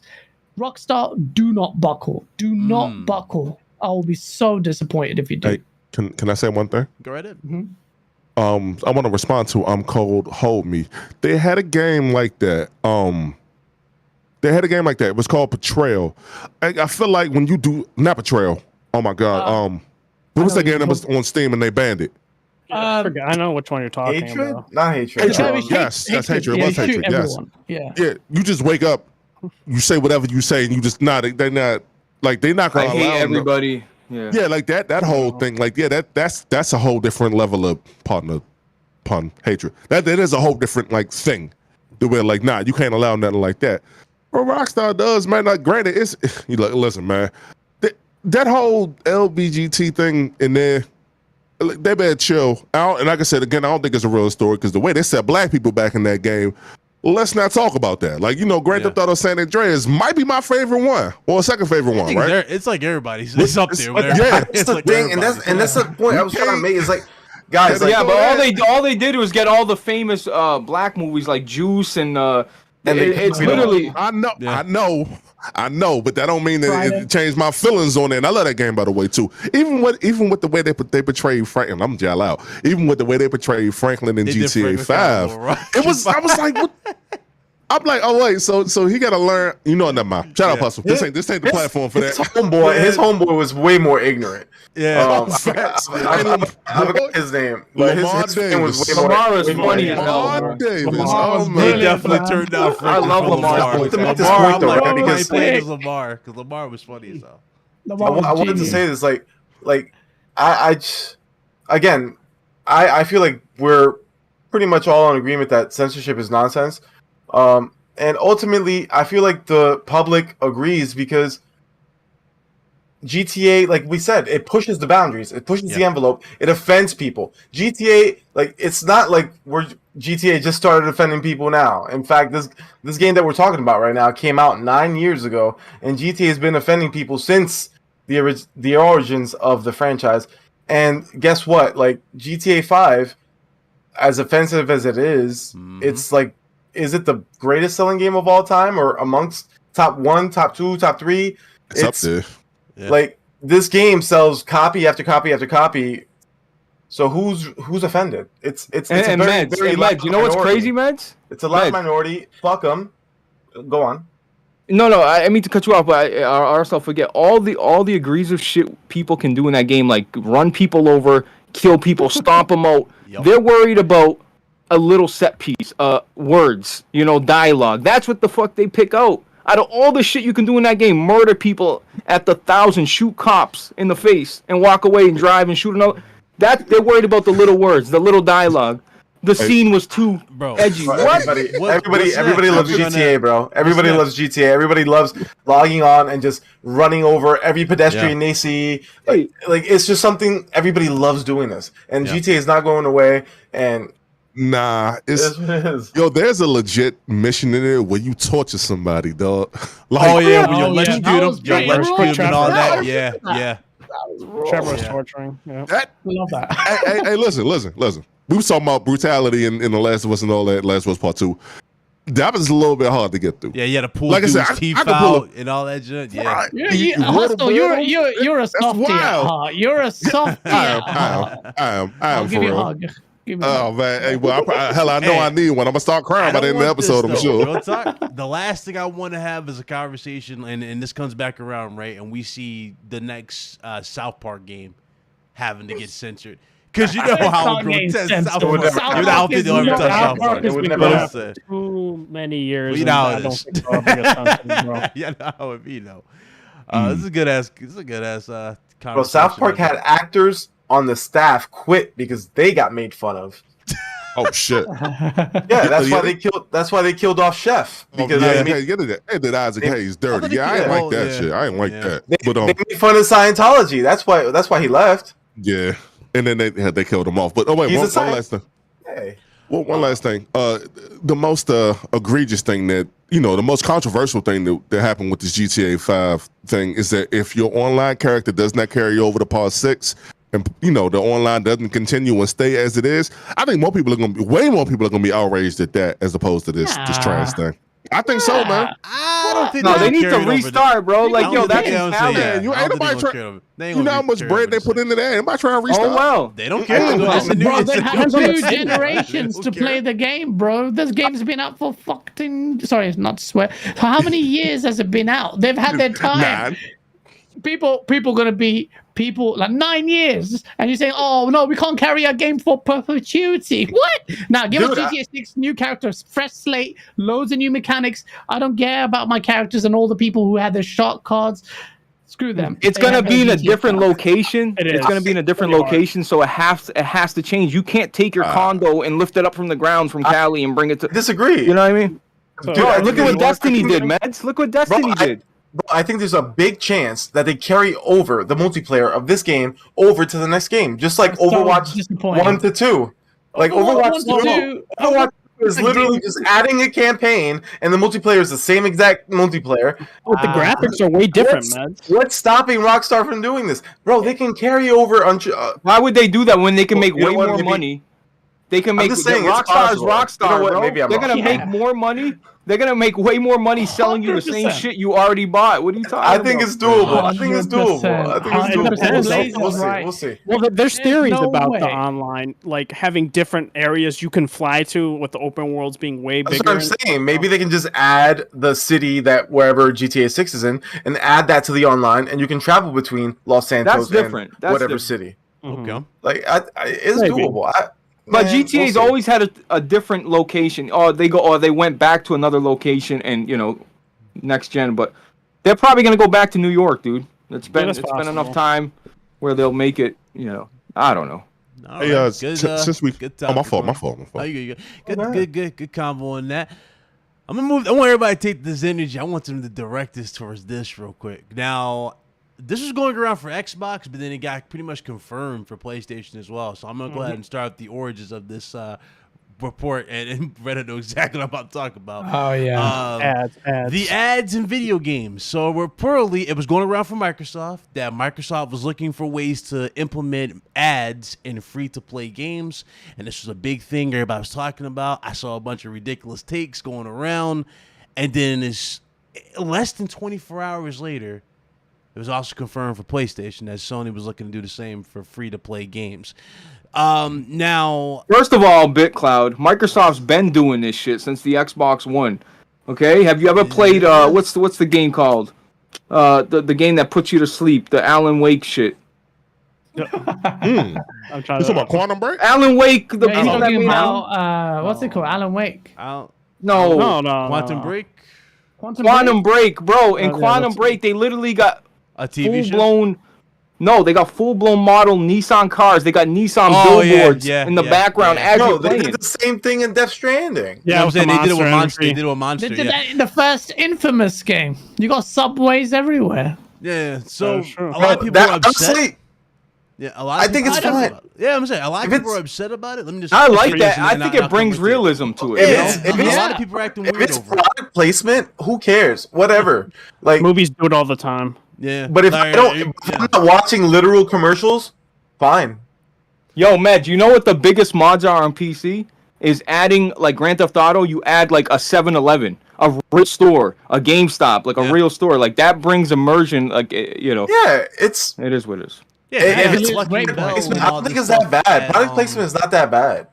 I'm saying, but they got Clucking Bell and Burger Shack in GTA. Why not just add a Burger King or a McDonald's? Exactly. Exactly. Like, I don't see the issue in this at all, especially for free-to-play games, because it's not like they're going to be like interrupting your gameplay. Like, for example, let's say you guys are playing. Bro. I don't think you're going to be playing the game. You think says a commercial pops up and says, "Oh, your game will return after this brief message." I don't think that's going to happen. What you say, guys? What you say? Yeah, go ahead. I don't think it's going to happen. Gary, I completely agree with you. When it's implemented in a way, one of it's a lot of noise. A lot of people so much like hyperbole about this. The end of gaming. You're going to bring that in there. It's not, because if they integrate ads in a meaningful way, it increases immersion. But that's depending on how they do it. Because if you give advertisers an inch, they take a mile, and this can manifest itself into other things where like really bad, like non-skippable things that could impact your gameplay. Guys, I can see it. Like your cell phone will beep up like it's in like play another hour and you get a free shake from McDonald's. I can see that shit popping up. That's mobile games, dude. That'd be disgusting, bro. That is where we can go take the TV. I mean, you see McDonald's advertisements like typical, like they'll advertise a new Big Mac or something. Like if you go into your house, everything is a slippery slope. Everything. Yeah, I can see that. What Blaze has just said is actually really stark. I've not heard this point before. If advertisers can really creep into your gameplay experience, play for a little bit longer, grind on this level for a bit more, when we'll reward you with actual points. You become a slave to the advertisers who are literally now demanding or using your gamification of advertising. And that, you have to understand, advertising industry is terrible with this stuff. If they could advertise in your dreams, they would do it. Like Futurama, you can see ads in your dreams and you end up buying stuff. That's what it is. That's what the whole metaverse is poised at. You just blew my whole mind. Like they're gonna ask you to complete side quests for like 30% off at Starbucks or some shit. Oh wow! I didn't think about that. Yeah, I didn't think about that. That's where the real risk is. Yeah. And that's scary, dude. But it's not scary because gamers are a notoriously aggressive bunch. If they start doing that. Yeah. But microtransactions is an example where we maybe let it slide a bit too much. But I think gamers are more aware and they will push back. I hope they'll push back. But I've been disappointed. I think gamers have proven that they won't push back. I think gamers are very fickle and easily bullied. They're very like they pick their battles really weird. You know what I mean? Like they pick stuff to be angry about. They don't want to. No, I don't think gamers are fickle just because like the loot box situation for Star Wars, they reversed that. PS3 and Vita stores, they said they're going to get rid of it, right? They reversed that. Xbox increasing their live service.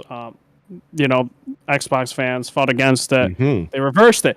I mean, there have been fickles in terms of $70 games, and then you have Nintendo getting rid of the Wii U store or something like that. I don't know. And no one really cares.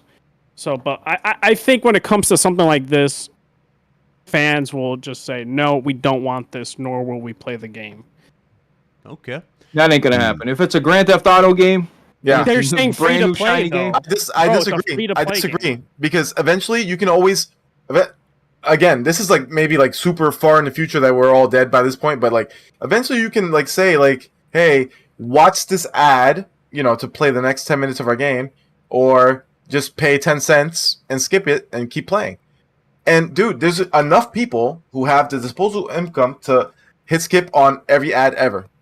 And that's going to push everything forward to the point where I don't know, man. I just like you just said that about mobile games, man. Yeah, that's what I was going to say. You see how mobile gaming is. Back in the day when mobile gaming started, you paid like $3, $5. Sometimes even like in the case of Infinity Blade, we talked about Infinity Blade the other day. $15 for a mobile game, and now every mobile game is free to play. And basically, what they do is you play the game, you enjoy the game, and then they tell you either wait $5, you either wait 5 minutes to play the game more, or pay us $1. Wow. Or there's all these fucking plans. I hate that. And then like you can't find the free continue version. I can never find the tabs like to continue like doing what you got to do, bro. It's corny, man. It's scary if that mobile stuff starts seeping into this industry. It really is. Not for me. Hunter, are you gonna give your opinion today, Hunter? What's up, please. Came out here, he out here flexing. For me, I mean, it really depends on how they implement it, right? Like, I really don't think that Sony is going to allow mobile type aggression in their at least, like, for sure not to start, right? Like, you know, advertisers might push and push until we have crap like that, but I'm pretty sure that Sony respects their fans enough to not have that kind of aggressive advertising. But yeah, man, it really depends on how they do it, because like from what it sounds like I read a bunch of articles that were talking about it, and it's everyone seemed to be saying that it's going to be things just like, you know, like billboards when you're playing racing games, it's going to be advertising stuff. It could be stuff like the monster drink that happens in Death Stranding. Like that kind of stuff is fine for me, right? Like I actually laughed when Norman Reedus picked up the Monster drink. I was like, this is cool, man. I like Monster. Like, it kind of makes me want to have a Monster drink. I guess the advertising worked, but I didn't really have any issues with it. But if it's going to be things where it's like, yeah, man, where it's like, you know, I got to like stop my gaming for a minute and a half and watch commercials like that. Right. That stuff just won't fly, man. It just won't fly. I think it'll be like if you look at Fortnite, the way that they do it, like there was like Fortnite even has like this like movie theater area where you can go and you can watch like trailers of stuff like that. Yeah. I think that's what they're talking about. I think it's going to be, hopefully, but from what it seems like, it's going to be things that's going to be actually respectful. And, you know, like I used to play Fortnite. I don't play it anymore. But if I was playing it, I'd probably go check out the theater and check out the latest trailer, check out there's like live concerts, stuff like that. Could be things like, you know, like skins, or, you know, like advertisers could pay to have, you know, Fortnite has all these crossovers, right? They're making bank on all that, right? It could be stuff like that where it's like, you know, they have like a new movie comes out, new Spider-Man movie comes out, you get Spider-Man skins, and like and No Way Home advertisements on the TV or something. They pop. Yeah, I can see that. Yeah, so I'm not freaking out. I'm not worried. I'm gonna sit back and wait, because I think like if it's done in the right way, it could actually add to the game experience, like Death Stranding, right? So I'm just gonna wait and see. But like, do you if see they start Rockstar taking it though, and like being like the first, I guess, to you know, really push it? Because we, again, remember, you know, it's like I said earlier, I don't know if you heard it, but you know, like Rockstar has like Burger Shack, they got Clucking Bell, they got all these other like chicken place, all these. Dude, I love that kind of stuff. But what if they put Burger King in their McDonald's and you know what I mean, like those type of things in the actual game? What does Yakuza have in it? Dude, Yakuza, I mean, like, Yakuza is like a walking advertisement for Sega, right? There's like, there's like Sega arcades everywhere, and like, dude, like when you like half the things in that game are like sort of similar or like based on real things that like real shops that you can actually go into in Japan. Sometimes they tweak the name just a little bit to like not copyright the name or whatever. But I've been to Tokyo. I played Yakuza games, and when I'm walking around, I'm like, shit, like I kind of remember that store. Like that's awesome. Yeah. Like I kind of feel like I'm there, right? Like it adds to the immersion. It doesn't take it away because like I'm eating like a Japanese moss burger or some shit like that, right? You know, like, if they start, Hunter, if they start to do like, if they do like, I'm a sucker for limited run like shit. If they say like, hey, do this and you get this special skin and it's only available for like a day, like I love having shit nobody else have. Like I used to love that shit. Like that's what I thought Halo was gonna be like Destiny. Like you get this special weapon, not a lot of people got it. It's rare, even though it's a fucking imaginary thing. I just want it. You know, like I got a brain as a fucking 5-year-old. I want it.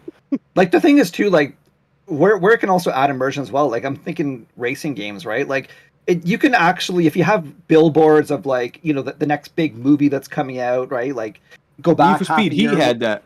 Yeah, but like exactly, for sure. And that kind of stuff would actually be really interesting for me if those advertisements were updating to current things, right? Where like it would actually make the game feel a little bit more fresh and like in the moment, where I'm like, let's say there's like a new Spider-Man movie coming out. I'm racing by and there's an advertisement for the next Spider-Man movie, and then like I log in the next month and it's like, yeah, it's like the next Avenger movie or whatever, right? I'd feel like dude, this is cool. Like my game is like actually changing and like showing me cool things that I might want to go check out in the movie theater. Right? I think Need for Speed Heat had GoPro billboards. I'm pretty fucking sure. Yeah. I took a picture of it. I gotta look at my pictures. As long as it's like natively in the game, I think it's fine, right? When it starts getting disruptive, when it's like you gotta pause your game, or it's like the mobile games where it's like, you know, you can either like watch this ad and speed up the clock by 5 minutes, or you can like wait it out because you've got to wait for like your energy to recharge or stuff. And Hunter, can I just add to that? Does anybody like you guys all watch YouTube, and you watch all these YouTubers, and they're like, "Oh, Raid Shadow Legend," like, yeah. How? Well, my thing is like, are people really playing these type of like? Because like, I see these advertisements fucking everywhere. Like they're like thought out. They're like great. Like they're captured well. Like this ain't like some cheap advertisement. This is some.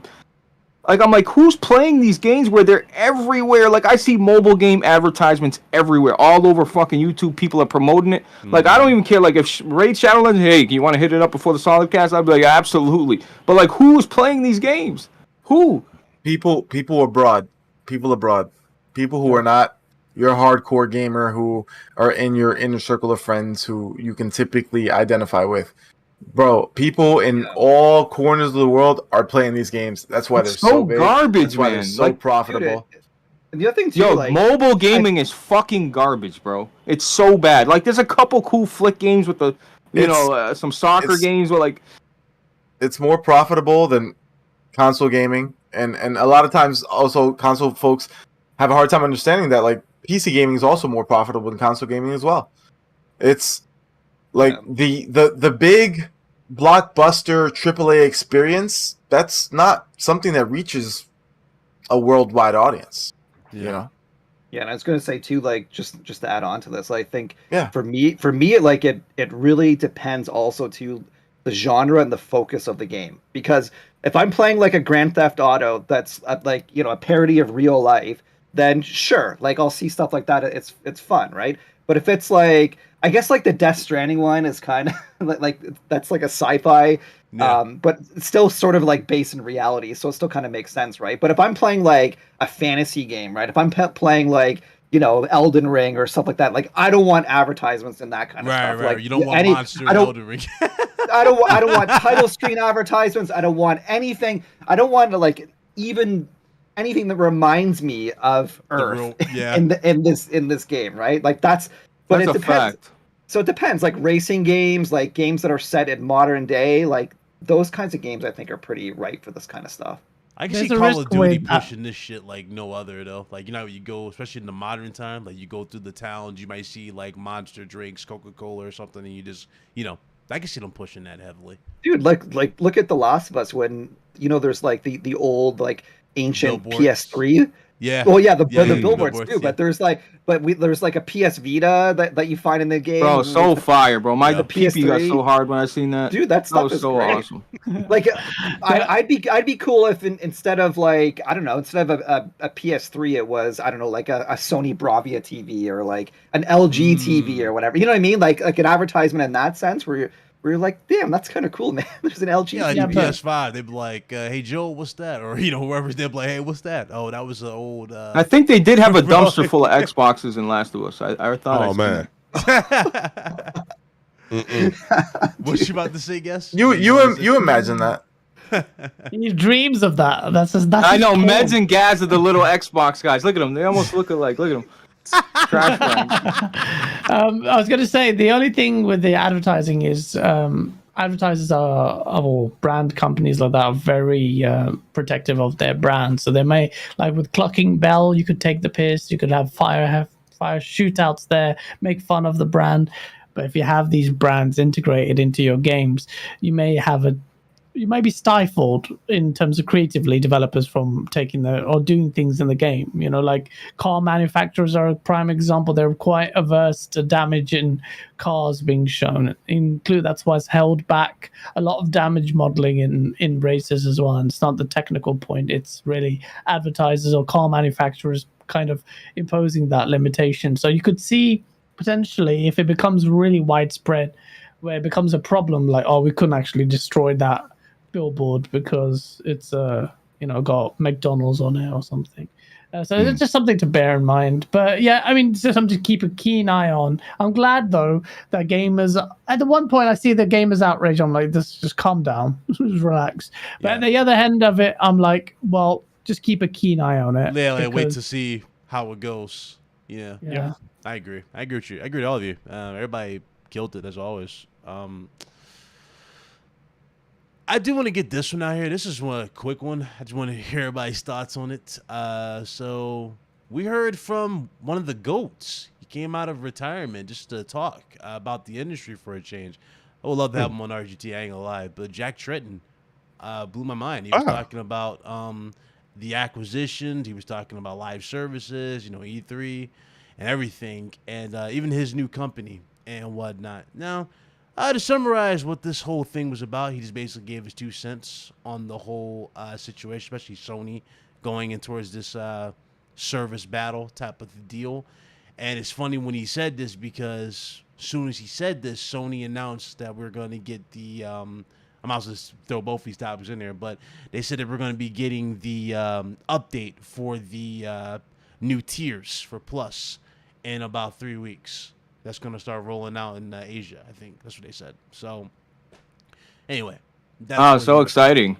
But I didn't get a chance to finish, you bastard. You Trash-ass tears. Now you got to get thrown out the window. I'm going to kill you. Nah, play. Trash-ass tears. You know you like them don't worry, man. PlayStation can't nobody's excited. Nobody's excited for PlayStation Plus. Nobody's excited for that, bro. Blaze bought the premium. What are you talking about? Go ahead. See you did. Bro, that's a waste of money, dude. Go ahead, what a horrible job PlayStation did. What a letdown. I wanted Killzone 4K at 60. Trash ass. You got that with the PS3. Wait, so what did Jack Tretton say? I was trying to get to it. Hold on. Yeah, Blaze, you Okay, hold on. I think he also talked about the PS Vita. I know that. He did. I'm pretty sure. He said it was a missed opportunity. Sony didn't support it. The Vita was awesome. He said that he thinks that Call of Duty will always be multi-platform. Yeah, he does say Microsoft will ever take it exclusive. He said that nobody can blame Nintendo for copying anybody. Yeah. He was praising them for always doing their own thing and marching by the beat of their own drum. I agree with him. Call of Duty. I love Jack Tretton. I didn't mean to interrupt you, but I love Jack Tretton. That just he's awesome, those tier things is a joke, man. Yeah, dude. As soon as he came back in the news, I was thinking the same thing, Blaze. Man, I was just like, I like some of the top brass at Sony these days, but not as much as some of the old folks, right? Like Jack Tretton. He was so charismatic, bro. He understood. He was so charismatic. You know, you knew what he was going to say. You know he was going to bring. He was going to bring that energy when he come to the stage. Totally. There were so many different energies at PlayStation, though. You had Jack, who was very energetic. Then you had Andrew House, who was very. Yeah. Andrew House was very calm and collective. Yeah. Very much. He was calm and collective, but he also had a little bit of charisma to him, though. At the same time, he was reserved type of thing. And then you had Sean Layton, because I remember when Sean Layton took over to start doing the shows, he was nervous. His first time.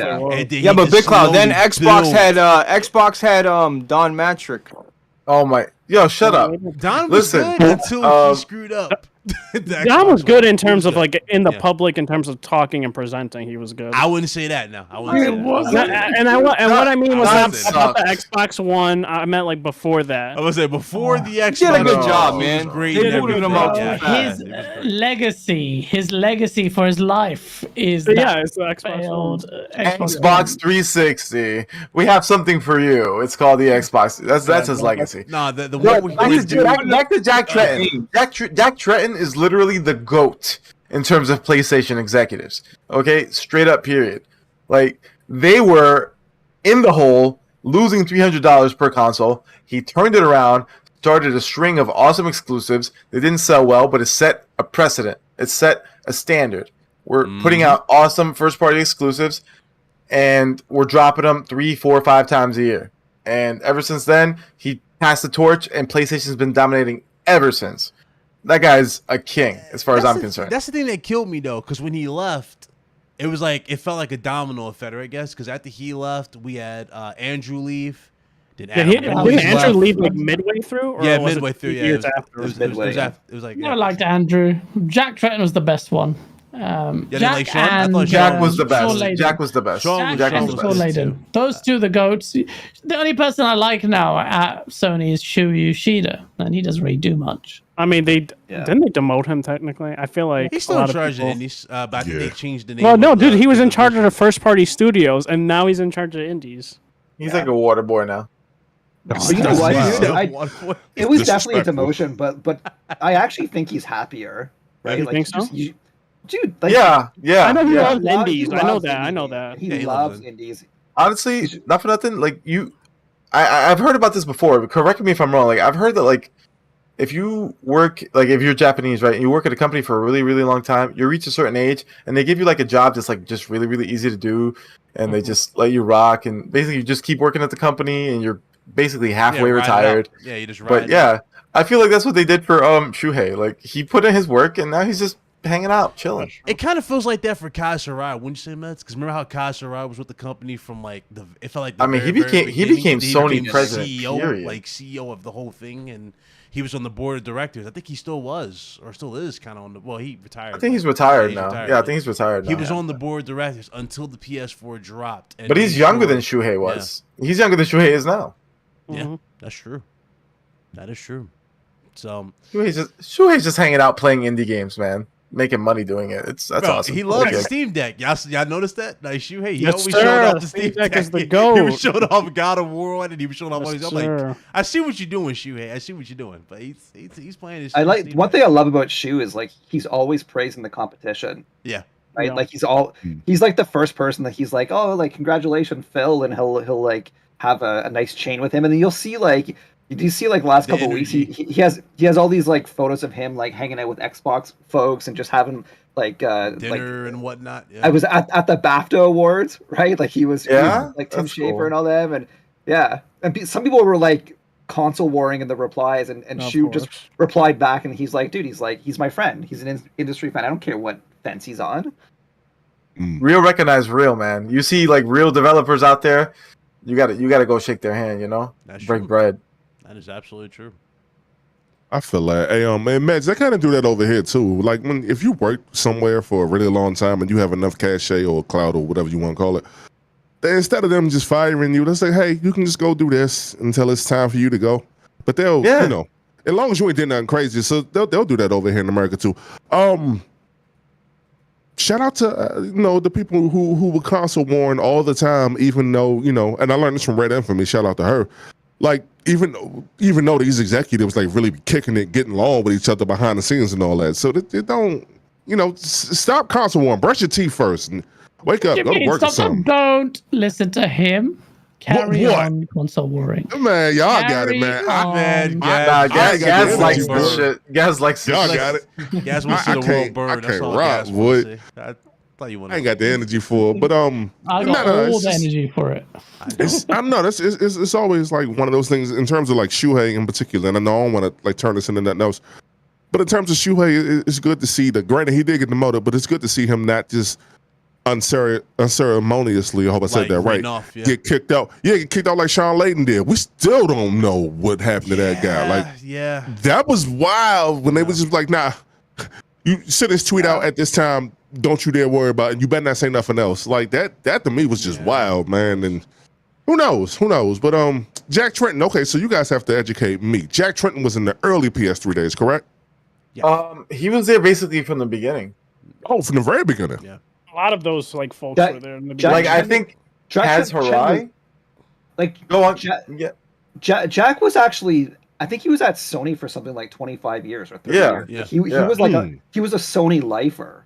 and then he only moved over to PlayStation. Sony and Life had done go after together. a certain point. I'm not sure, but I think he was actually involved. Like, I think he had like some degree of involvement with Sony from PlayStation from the very beginning. And then at some point he like jumped full time into just PlayStation. like Mark Cerny, Hustle. Mark Yep. Cerny was there. Gotcha. Yeah, beginning. Mark was around from the beginning. Yep. Yeah.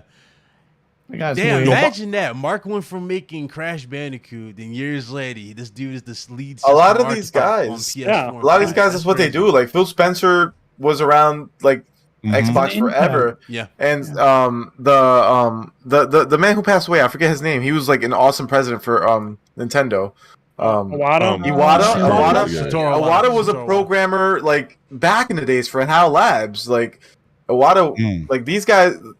That's one thing that I really appreciate about these companies. Like they hire from within and they just keep promoting like these awesome guys who've been there forever. That's why Don Matrick never fit. You know, like Don Matrick was just like a suit. Like I respect Phil Spencer and Iwata and and even the Bowser guy, dude.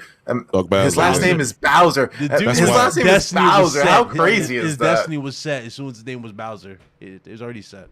You know, Real quick, I do want to take y'all back a little bit with Mark Cerny. He made Marble Madness, which I had no clue up until, well, not recently, like maybe 2016. But he made Marble Madness. He also worked on the Sega of America team over here. I think it was with Sonic Spinball, I think. Yeah. It was one of them joints. I think he worked with that one. And then for him to, move on and then pretty much glow up over there with Sony and everything like that, that to me is wild. And I don't know, man. We all have to we gotta thank Nintendo for Sony's dominance. Hey, look, I ain't trying to console war it up, but Sony and Nintendo was supposed to do something together, but it didn't happen. They went with Philips. They went with the CDI, and we all know what happened there. So it's just one of them things, man. I don't know, because I always think about like what if Nintendo and Sony would have kept that working relationship.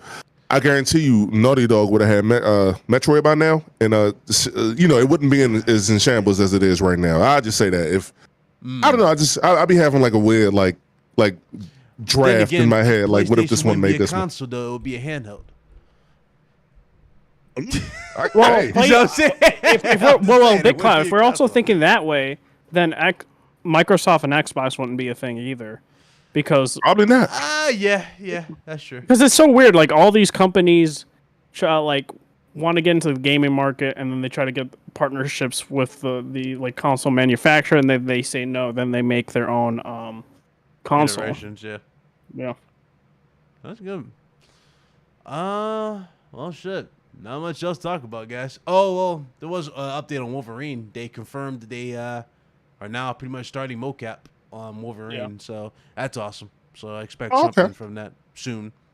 Again, that's awesome. So I'm looking forward to that. The cool thing did you say Sony and Life don't go together? Because I heard you. I got wireless the headphones. noise that was there. I got wireless headphones. Yes, listen. I'm just telling you that Sony put out a handheld called the Vita. Oh, okay. What's Go the ahead. Vita stand for? How did that do? Go ahead. Please, I'm told that Vita means life. Vita does mean life. So That's not what I was Sony told. and Life That's goes what I was together. told. The irony of it that the PlayStation people didn't support that, and it's dead. You know what's crazy is that I supported the PlayStation ever people. living shit out of the Vita, man. I bought all my Sony indie didn't games there. support the Vita. I bought Freedom Wars. I bought all the Uncharted, the Kills. I bought everything, man. The Vita was I my thought the software baby. sales were good too, even Bro, for the that- amount of The attach rate for Vita was yeah. crazy, but it simply just was not enough owners. Wasn't enough content. Unfortunately. Not support for PlayStation. It was an amazing console. They just didn't support it.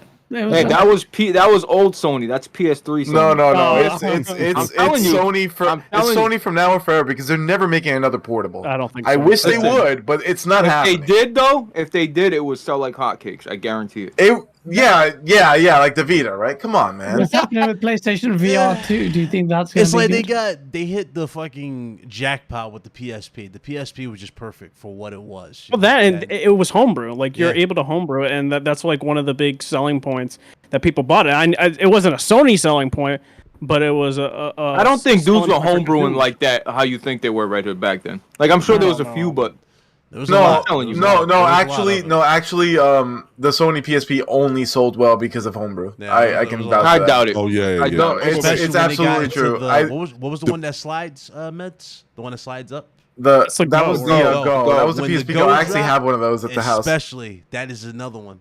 Yeah. Are you sure it wasn't because it was the first Blaze, thing with an analog stick and had a massive library, a bunch of different games? It was a real console experience on the go. No, I think there was no. multiple That was reasons bootleg, why. Blaze. It sold well. If you look at the software sales, they were very, very soft. And the guy who the same guy who one of the guys from Days Gone, Jeff whatever, Jeff Bezos, Ross, I think. He mentioned that like Pandora tomorrow, one of the Siphon Filter games, because they used to come out with them for PSP. Yeah, like he saw that like they literally had more people seeding a torrent than sales. Like that game was played by a ton of people, and the majority actually was just all pirated. Yeah, but when did they get? What I'm saying is, when I got a PSP, I didn't even know. I could barely go to a porn site by myself. You know what I mean? Like I wasn't. My brain wasn't. That's because you weren't hanging out with my friends, bro. That's that's the problem, I guess. Yeah. I hacked all of my friends' PSPs. Listen, I was 14. I'm not liable. This was a long time ago. Oh man. I don't remember how old I was, but I doubt you were doing that, Meds. I think you were beating off. Bro, there was a magic memory stick method. There was a battery method. You could literally hack the PSP with its own battery. I'm telling you, bro. Google it. I know what I'm talking about. Damn. And anywho, it wasn't me. It was my friend. Has Sony ever explained? Like, I'm curious why PS Vita is not going to be in the new PS Plus. We're going to have PSP games, right? They shut down the store. I think that's why. I think you can still access the store. They reversed that. Remember, Men's? But I thought they were shutting it down just a little bit later, though. I thought they just extended it. They reversed the whole thing. They just reversed it. Yeah. I don't know. Like nobody's talking about no PS Vita. Bro, the thing is on PS Plus. I don't know why. This thing right here, you can play it with a DualShock 4 and enjoy the game. So. The Vita TV. Yeah. The only thing that I can think of is like PS Vita has some features that you can't replicate, like the back touchscreen. But how many games actually utilize it? I don't know. And Sony made a big mistake, real quick about the Vita. Like that back touch, they fell in love with the iPhone and everybody was touch, but they needed physical R2 buttons. They needed clickable L3 and R3 buttons. Those are the major flaws of the Vita. That was clickable a buttons miss. and the R2, L2. That was but they got an OLED screen. Their screen, their screen's beautiful, bro. Remote play wasn't bad either. I played like half of The Last of Us 1, the remastered version. Certain games half of that on my perfect. Vita. Yeah, certain games you could do. Some games you couldn't. Because the PS3 remote play was so bad, and then like PS4. Yeah, that was a lie. Yeah, that was a pipe dream. Yeah, you can still hear it through the TV. I remember it didn't really come to the Vita, I mean the PSP. Nah, man, good show, guys. This was good. I mean, it wasn't really hardly any topics, but we came in here with the energy and just had a blast, man. Hope you guys had fun. I had a blast. Everybody on the panel. Shout out to everybody in the chat. Everybody who came through. I know, not a busy week, not really a busy month so far. Damn insiders, but we'll deal with that as we go with it, I guess. Shout out to you guys. I appreciate y'all who came through. Let's get into these outros, man. Where do I start? I guess I'll start with the dude who came in here with the loudest energy at the beginning. Want to be a douche, But I guess he feels like he's entitled to do that because he's got David Jaffe tomorrow. He's got Blaze. So he thinks he's doing something there with his old DLC comments. But nah. When I tell you this is my brother, right? Don't worry, Big Cloud. I'll attack him properly. Trust you better. Yeah, I'll wait for it. But no, when I tell you this is my brother right here, I love talking to him. Always a blast to hang out with him and our good friend Asa. He has a good show called Game On Daily. Good dude, man. I'm glad he can make it. I'm glad he's awesome enough to join us on this very dry week of gaming news. But he also added to this. And again, that's what I tell you, man. When you put a group of people together that just naturally flow, you can make anything out of nothing, literally. That's just how great it is. And I'm very happy that we had him on. My good friend Gaz, one of the co-creators of Game On Daily. My dude, like always, you killed it, man. Thanks for coming through. Tell people where to find you. Thank you for the invite, man. Thank you so much, bro. No, it was good. Good to meet the people I haven't met before. Thank you so much. It was good to meet you again, Hustle. It's been a while since we talked. Yeah. Red Blaze, Hood, and that's next gen, Connection Hunter. Yeah, I'm gonna train Blaze tomorrow because I saw how you PlayStation guys dealt with a legend like David Jaffe. So Lord, here we go. Expect those guys will show him the respect he deserves. I didn't tell him to say that. We'll do that. How crazy is it? Like when that David Jaffe. Was crazy. That was ridiculous. Yeah. You gotta admit though, he's had some crazy takes lately. He does. He does. And we will talk about that. We will definitely. I will raise that with him tomorrow, and I will say proper question him like on that. And I expect you to fire the laser as well, Blaze. And that's why I want you here, because what I don't want. Look. Everyone knows I'm Xbox, although I primarily play on PC. I'm a big Xbox advocate. That's but I can show you a news clip from a news show. Me queuing up on midnight launch for the PlayStation 4, telling everyone not to buy the Xbox and buy the PlayStation 4. I have that clip. We doing this? I kept it. I had that thing, but. The reason why I'm saying that is I needed to get Blaze on the show because I recognize that those group of clowns do not represent PlayStation community. It's obvious, but it sometimes needs to be said. So, could have a dealer, could have a cult, could have anyone, but he's a PlayStation guy. I wanted to make sure we got someone I know of respect from the PlayStation community. Just got to get Blaze, lay off the weed, get some speed or crack for tomorrow. We're gonna go hard. It's gonna be a messy show. It's gonna be fun. I can't wait for this. And honestly, I can't wait. I have nothing but love for all of you guys, man. So I genuinely appreciate it, man. Sorry if I piss people off with my views, but don't care. I love you. You know what you sound with that PlayStation? Oh, I told everybody not to buy an Xbox. You sound like the guy that gets caught being racist and like, dude, I got so many black friends. That's what you just pulled. Oh my god, here we go. I literally That's my defense every time. No. The reason I'm telling you that is I will support who needs to be supported right now. If you play everything, guys, we know this. I play everything, but I haven't played Spider-Man. I haven't played The Last of Us 2. Don't ask me why. I've only just started playing Red Dead Redemption 2. I'm a multiplayer-centric guy. I play Apex Legends way too much. But the reason why I say that is, listen, I got you guys there tomorrow. I could have easily got someone from Xbox. I wanted to get PlayStation guy because I don't want those group of clowns to even remotely be represented. I don't know why David even had gone on to that show, but I will say that there's a divide in quality between PlayStation content creators and Xbox content creators. So when a show like this with you guys actually doing well, what's everybody nodding their head for? You agreeing with this shit? Huh? What? Yes. No, because we're saying you're good. Like finally. No. I agree with you. I actually agree with you. I actually agree with you. Sick ones.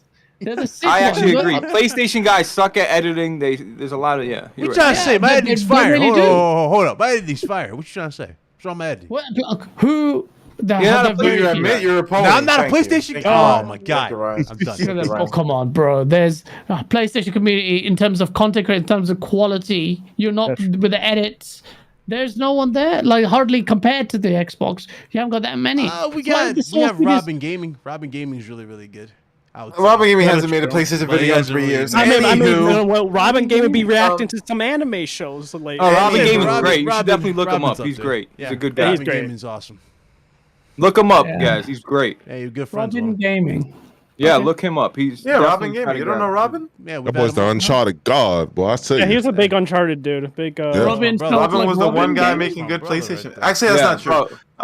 There's an awesome great channel called Mystic. Mystic is an awesome. Mystic, yeah. I know Mystic. Mystic's cool. Yeah. Mystic's Another humbled guy. Awesome channel. Yeah, no, but thank you so much. That's a long outro. I'm such a dick. But thank you guys. We barely have you on. We gotta make that more often. That's for sure. Because you always bring the heat. So I appreciate you as always. Of course, my brother Hustle and Motivate. You know, he hit me up. It's funny. He hit me up like a week earlier or something like that to come on the show. I was like, wait, what?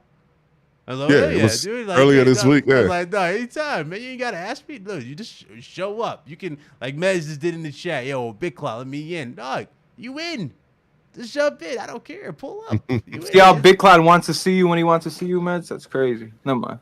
Huh? Oh man. What you trying to say? Wait. What you trying to say? What you trying to say? Oh. Nah, I thought I was muted, dude. So I'm What you sorry. trying to say? I knew him longer than you. Back to hustle and motivate. I ain't shit. We gonna be real, right? Hey, if y'all really do want to support me though, shout out to Gian. He was one of the first people in the chat. Hey, I just released the Ninja Turtles video. IGN just released like an 11-minute gameplay on that. Yeah. And 2 weeks before that though, I got a video that almost hit 1,000 views. I got like 600 subs, but I almost hit 1,000 views on the 7 things that I want to see in the Teenage Mutant Ninja Turtles Shredder's Revenge game. So y'all go check that out. Every Wednesday. Y'all make sure y'all check me out 5 o'clock on the Iron Lords channel with Lord Addict. Kind of want all of y'all to be on there at some point, man. I mean, y'all cool with me. I ain't been nothing but cool, kind, and cordial to me. So, it's always cool to kick it. Also, I'm playing this. Kingdom Hearts. I don't know if I can see it because it's in the light. Okay. Playing Kingdom Hearts. This is where you lost me. Yeah, dude, you got me, hustle. So stream that out. Oh man. Yeah, no, I'm definitely gonna be streaming it on Twitch. There you go. I'm playing it for the first time. It's not as bad as I thought. I just figured I was a little too old for it. And before I go, you are. You know what, I might be, but you know what, I don't give a damn. Guys, it's always been a pleasure, my friend. The last time we kicked it was on ILP. Man, it's been far too long, man. I saw you kicking it with Kofi and who was that, J-Main, and I saw Strat up there. Listen. Strat was there. I saw it. I can't front. Like I was a little in my feelings. I kind of wish I was there. I may not be the biggest fan of Kofi, but I think it's cool that y'all can like link up like that. Y'all can get y'all. Isn't that dope, bro? We all go to eventually. I meant to go to PAX this year, but I'm going next year. So if y'all going to PAX for next year, let's meet up at PAX. Let's meet up at PAX. Sure. We are. Hunter, you special pull up at PAX next year. Too far away, dude. I mean, I just want to say. I just want to say, look, I just want to say it's super cool that y'all can meet up without wanting to kick each other head in and all that, because we know how things get down in this community. So I want to promote more of that. Red Hood Hunter, man, it's like, yo, Big Cloud, you have a really phenomenal panel here, dog. Like, it's cool. It's cool, and I'm glad. And I told you this behind the scenes, but I'll say it out loud. I'm glad Red Hood is here. Red Hood deserved that opportunity. You've been putting in work for quite some time, young man, and don't think that it goes unnoticed. All right? Yeah, I don't think that it goes unnoticed. Paperwork, so just sign on line 13, and I'll give him his 3-show notice. Oh man. Nah, and real quick, Red Hood, real quick. Like the microphone you got, and that actually shows me that you care about your audio, because I do. So I know how that is, man. And I wonder where he got this. Yeah, you see how Red Hood has a nice stand on his mic? You see how he can move his mic properly? I wonder where he got that microphone from. No, the ice cream man's here. My kids are gonna come in here, bro. Please, this guy won't stop fucking coming. This ice cream guy comes every fucking day, dude. Stop coming every day, bro. Hey, man, put that money up. Oh, bro, he don't accept cards too. It's like, damn. All right, my fault. Ooh, no, you straight. Bro, if you have an ice cream truck, you need to accept credit. Oh my god, you have to. It's a front. They sell drugs off the. Never mind. Let me. Here we go. I do want to say this. If you haven't listened to the allegory, and I'm glad you brought that up, Blaze. If you have not listened to the allegory by Royster59, there is a very interesting skit about the ice cream man on there, and I encourage you all to go listen to it. Thank y'all for having me. It's always dope kicking it, and I really appreciate the invite, man. Because I ain't shit.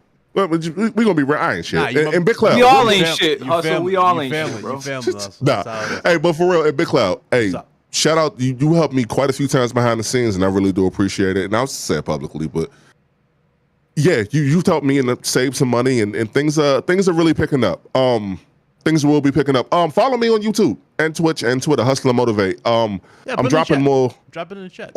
Drop it in the chat. Yeah. Okay, while we're talking, I'll just say that I will be. I'm highly anticipating River City Girls 2 and Teenage Mutant Ninja Turtles Shredder's Revenge. So a lot of content will be around that. I can't wait to release it to y'all. I hope y'all like it, man. And just give me a shot. Sure, I'm on the road to 1,000 subs. So, you know, it would mean the world to me if y'all can just hit that subscribe button. I mean, you know, I'll be doing my thing. I'll be doing my thing at least twice a week. Don't worry about Twitch. I just had fun there. And I see y'all again. I know I'll be back, you know, and I won't wear out my welcome, I promise. All right. Also motivate, ladies and gentlemen. Jay Medina, you know, the dude who moved to the Subsidiary show, which was solid. Oh my. I'm on the A show now, guys. Thank you. So we have it. So you know, the one that's built off the back of Big Cloud. Anyway, you know what? I wasn't even gonna mention this fucking show, but you want to fucking bring it up. Anywho, I'm very happy to be here because honestly, I love the RGT, longtime fan, former panelist, and now I can drop by anytime I feel like. It's awesome chatting with Gaz, longtime fan of his. I love Game On Daily, his channel. There's a video that Gaz made. It was actually not that long ago. He's like wearing a straight jacket. It's like it's so funny. Like what a video. Anyway, definitely subscribe to Game On Daily. What a channel. Brimstone fucking blood on him like a dumbass. I'm like, do you really like to see his fingers? And you fucking called it out on Twitter. Like, what are you doing? Paul, I actually like his takes. He's a funny guy. Paul and I actually have ourselves mutually blocked on Twitter, but we're gonna mend the fences. I know we will someday soon. However, yeah, dude, like I love RGT. I love hanging out with Blaze and Big Cloud, and now Red Hood's on here too. These are all my longtime friends, and fucking Hustle and Motivate's here, and we got Gaz and what a show! Just happy to be a part of it. Thank you for having me. I don't have anything to promote other than the Solid Cast, aka the A Show. So the Solid Cast is always hosted on Blaze 4K's channel every Wednesday, except for last Wednesday because Blaze is lazy. And we're gonna be there next week, and it's gonna be fantastic. And I'm gonna be there, and we're gonna have laughs. We're gonna cry. It's gonna be emotional, and it's gonna change your life. So make sure you tune in, and I'll see you there. I usually don't get offended, but he said A show. Yeah, I want y'all to look in the camera. I'm saying this. He said A show. Man, he took a shot at you, bro. He said A show. Took a shot at you man. too. So you about to get it too. A show. Oh, no. Can I say one thing before we go? There ain't no A show. I do want to say one thing before we go. I don't know how that. I don't know how that could be the A show when you guys had you had Mickey James on here, you had Kate Yeager on here, you had a lot of very interesting people on here. I'm just saying. You know who you need to get next, real quick? Get Miranda Sanchez. Get her and her sister on here. She's been here before. Really? Hasn't Miranda Sanchez been here before? I thought she was on ILP, but I was gonna say actually that might have been ILP.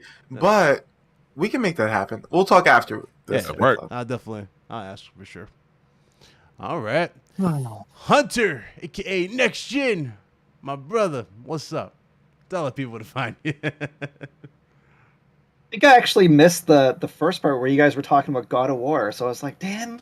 Oh, I wanted to like pipe in. I guess you guys were talking about the release date. Is that right? Yeah. Okay. Possibly be. Yeah. All right. Just short and sweet. It's dropping this year for sure. There's just September. no way. There's just, September. Two things I want to say. For sure it's dropping this. There's too many hints that it's dropping this year. But the other thing too that I've been seeing a lot on Twitter that I just can't stand. I saw a whole bunch of people that were like, "Oh man, the game's in development hell. There's no release date for God of War." Yeah, dude, there was like hundreds of people that were replying on these tweets that I saw. I'm like, dude, it's not in development hell. It is. It got delayed a year because of COVID and because of the polishing and as well as the actor's back was like messed up for surgery. Yeah, exactly. Like it was out of respect that they waited until he was feeling 100%, right? Like that's the reason why. And the other thing too is like, dude, at the end of each game, that's when you see staff leave, right? Like you've seen on Twitter, it's like every like 2 weeks you'll see someone else from the studio leaving, right? And everyone's like, "Oh my god, like is it development hell? Is it no, dude? They wrapped up their work. That's what happened. Like contract. They wrapped up their work. It's probably like 95% done, and they're just polishing the hell out of this game. That's it. That's all I'm gonna say for God of War this year for sure.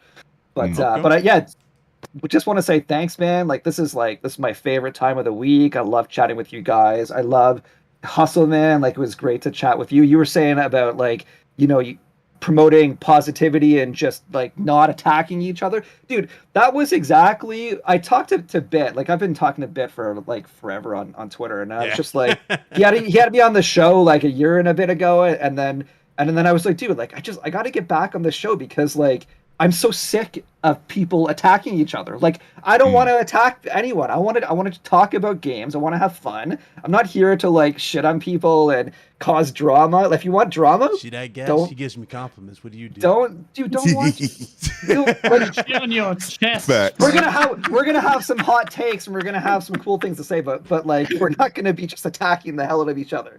That's not what we're here for, right? For sure. That's why I'm here. And Meds and Gaz, like it was cool. I'm sorry I missed the first little bit, but hopefully you guys will come back. And no problem, man. We'll, I mean, it was a very dry week, but again, we made a lot out of literally nothing. Again, it was actually a really good conversation. Yeah, as it should be. As it should. I wish I had like something to plug too. I don't like just go to my Twitter, Next Gen Player. Next Gen Player. That's right. I'm like my claim to fame for gaming is I'm the editor for Walmart's magazine, but it's like there's no website for it. It's just a digital magazine. So I tweet it out like once a month. I do writing and editing for Walmart, do interviews with game designers and do reviews and stuff like that. But yeah, so I got nothing else to plug other than just check out this podcast, the awesome podcast RGP every week, and I'll be there for sur. Thanks a lot, Big Cloud. Thanks for everything, man. You know, Hunter, I'll just take over from here, Hunter. You know, Big Cloud will never admit this shit, but you're here because of me, buddy. Don't. What happened? Hey, listen, Hunter. We interrupt this podcast. Hunter, there were multiple people in the chat. I said, listen, Hunter needs to be a member on the show. I whispered that in his ear, and then a week later, bada bing, bada boom. I was like, holy shit, look how that happened. Big Cloud, you know I love you, man. Anyway. True. Great show. I missed, first of all, Hunter, I know I'm bad with DMs. So if you ever write something, like, I just apologize. I even told Gaz, he's complaining to me. Oh, you don't answer your DMs, dude. I'm sorry. I'm bad. Meds complained to me. Red Hood complained to me. Big Cloud complained. They all complained to me. Trust me. So I apologize. I call Blaze all the time. He doesn't answer. I don't take it personal. I wasn't like I didn't have a lot to say about you this time, Blaze. But dude, man, you're the best. The thing I love about you, man, I love when you play video games on the show. Come on. He loves when you're not engaged in the show. Y'all hear this? I love when you talk. I love everything you have to say. But like, dude, when you play video games, I'm just the whole time I'm thinking like, dude, this guy's such a freaking gamer. I love it. Like, just dude, play games for 5 minutes, man. Get back in the chat when you're ready to play. When you're ready to chat, go play some. That's when Elden Ring was like real honeymoon phase. So I couldn't help myself. Yeah, nobody was playing that game. You just see the light just like hitting his face. Dude, normally without if anyone else, if that happened, I'd be like, what the hell is this guy doing? Like, we're on a podcast. But you, dude, I'm like, dude, this is awesome. And Hunter, I'm gonna say something now. I don't know if I publicly announced this, chat, but I got Elden Ring early. Okay? But it's all because of one good-looking Canadian in the white right there. I got that shit a week or 2 weeks early, and I was in heaven. So that's all. I just want to say that. Great show. This was a good show because it was just a mixture of just it was like I like these type of shows where it's just it might be all over the place, but it's topics like we care about, it's passion and shit like that. So yeah, other than that, guys, I'll see you tomorrow. Meds, you already know. Red Hood, hustle, good seeing you. Hustle and motivate. I'll just say this, man. This man is gonna win eventually because he puts in the effort, number one. And number two, he's just a good guy. So go follow my guy Hustle, man. He shows love to fucking everybody. Bro, this guy shows love to everybody. There's not a one time he's retweeting and then he's in a nut like, this man shows love, bro. The right way. But that's it. Appreciate that. I appreciate that. And to answer your question, Hustle, I will definitely reach out to Kate again. We'll definitely have Kate make her. Please do. hey, listen, real quick before we go, you make her permanent too. She lit. She lit, boy. No, I like Shot, but I've always liked Shot from the Inside Xbox days too. So yeah, she always been lit. Kate, we love Kate, but the thing is, Kate is under contract for Microsoft. She works for Microsoft. I can't lock Kate to a show. I would love to. She'd love to talk to us every week, but the thing is, we can't do it. But you know, Yeah, I boy. pressed her about no. She's like, I don't have a PlayStation right now. I'm like, all right, let me just boot you real quick. Yeah, I like how she took control of the show when I said, yeah, when we first had her on. I was sitting going, yeah. Started asking you questions. That was crazy. Because I was like, yo, you're an Xbox, so, you know, we PlayStation dudes, so we gotta watch our back. She's like, can we just stop this right now? She just took over the whole show. Yeah, she started like you could tell she was on a game show because she's like transitioning and asking us questions. Like, whoa, we gotta stop. You're on our show. Hold on. Like, it was funny as hell. She's great. She's great. Make sure you guys follow Kay Yeager, man. One of the sweetest people on this energy. Really is. Sweet person. Right. And of course, last but not least, Red Hood 420 with his little Venom hat on. So I'll just say with his nice mic stand and his mic arm. Look how nice. Look at my mic arm. Yeah, look at his. Look at your mic arm. Look at mine. Watch it go up. Watch it go up, bro. He gets your mic arm. It looks like a nice mic arm, bro. He's a professional podcaster. Leave him alone. Yeah, I wonder where he got that. Hey, Red Hood, I like that mic, bro. Where'd you get it? Looks oddly familiar. Oh, you did. I didn't get it from you. Where'd you get that? Where'd you get See the hand? Like, it's a different fucking arm. Where'd you get that? Bro. Anyways, I have to say this. Everybody did an amazing job, different perspectives, and tackling the topics like really well. And I thought it meshed well. Like, I know Meds for a long ass time. Really, really good at what he does, and glad he's on Solidcast. Brings a way different energy with the jacket and the way he's very truthful to like all Fallout points. But I appreciate it, and also I known you for a while as well, and seeing you on Iron Lord's podcast in terms of like the channel and with Cog with your show with him is really great. And honestly, guys, I knew you from the Solidcast, and that's how I was put onto your channel. So, but like everyone here did great. Make sure to follow everybody here. He hasn't been on yet. How do you know him from like, Solidcast? Solidcast, yeah, he was. He was on the Solidcast? Am I tripping? Yeah, the Halo interview, or was it here on RGT? I forgot. Probably on RGT. Yeah. No, you're right. So you are fired. RGT. Oh man, I messed up the show. No, we gotta get him on. We gotta get Hunter on. Yeah, you too, do. man. You do because like we should from Gaz what he talks Gaz about. He's very big Rev fanboy, so I would like to see like the interaction, especially when you guys do those topics, will be pretty good. Yeah, but 5 a.m. just screaming in his mic. Because it's gonna be 5 a.m. when he gets on Solidcast. It's gonna be that late. 10, 11, 12. Make sure for the podcast, everybody like, subscribe. It's gonna be 3. Support Big Cloud, and Big Cloud's a great guy. So definitely make sure you hit the like button. Yeah. Go on my Twitter, RedHood240, Twitch, YouTube, same thing, RedHood420. Peace. All right, there you go. Awesome show, guys. Seriously, everybody killed it as always. Much love to all y'all, my brothers. I appreciate y'all again for blessing me with your presence. Appreciate every last one of you. And this was awesome. It's an awesome show. That was episode 186 in the books. Getting close to 200. We have a lot of stuff being worked on in the background. So when that's done, we'll have that to you guys when it's ready.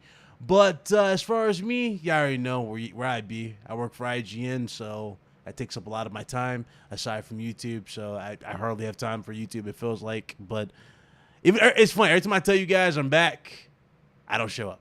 So I'm not going to say I'm back because where's my it's YouTube so content, unpredictable. bro? It's Where's so my YouTube unpredictable content? how this shit is. Like, it's so unpredictable. I'm like, yo, guys, I'm back this week. I even put a full-fledged video. I even made a script for this shit. I was like, yeah, I'm guys, I'm back. That shit said 3 weeks later. Yeah, I'm having the same conversation I am right now. So I was like, okay, well, I didn't mean that. Anyway, appreciate y'all. See y'all in the next one. Y'all enjoy y'all weekend, and y'all be blessed, y'all be easy, and we'll see you guys next week. Later. Fox thinks that Souls PvP. Bye. Such a oh man. Such a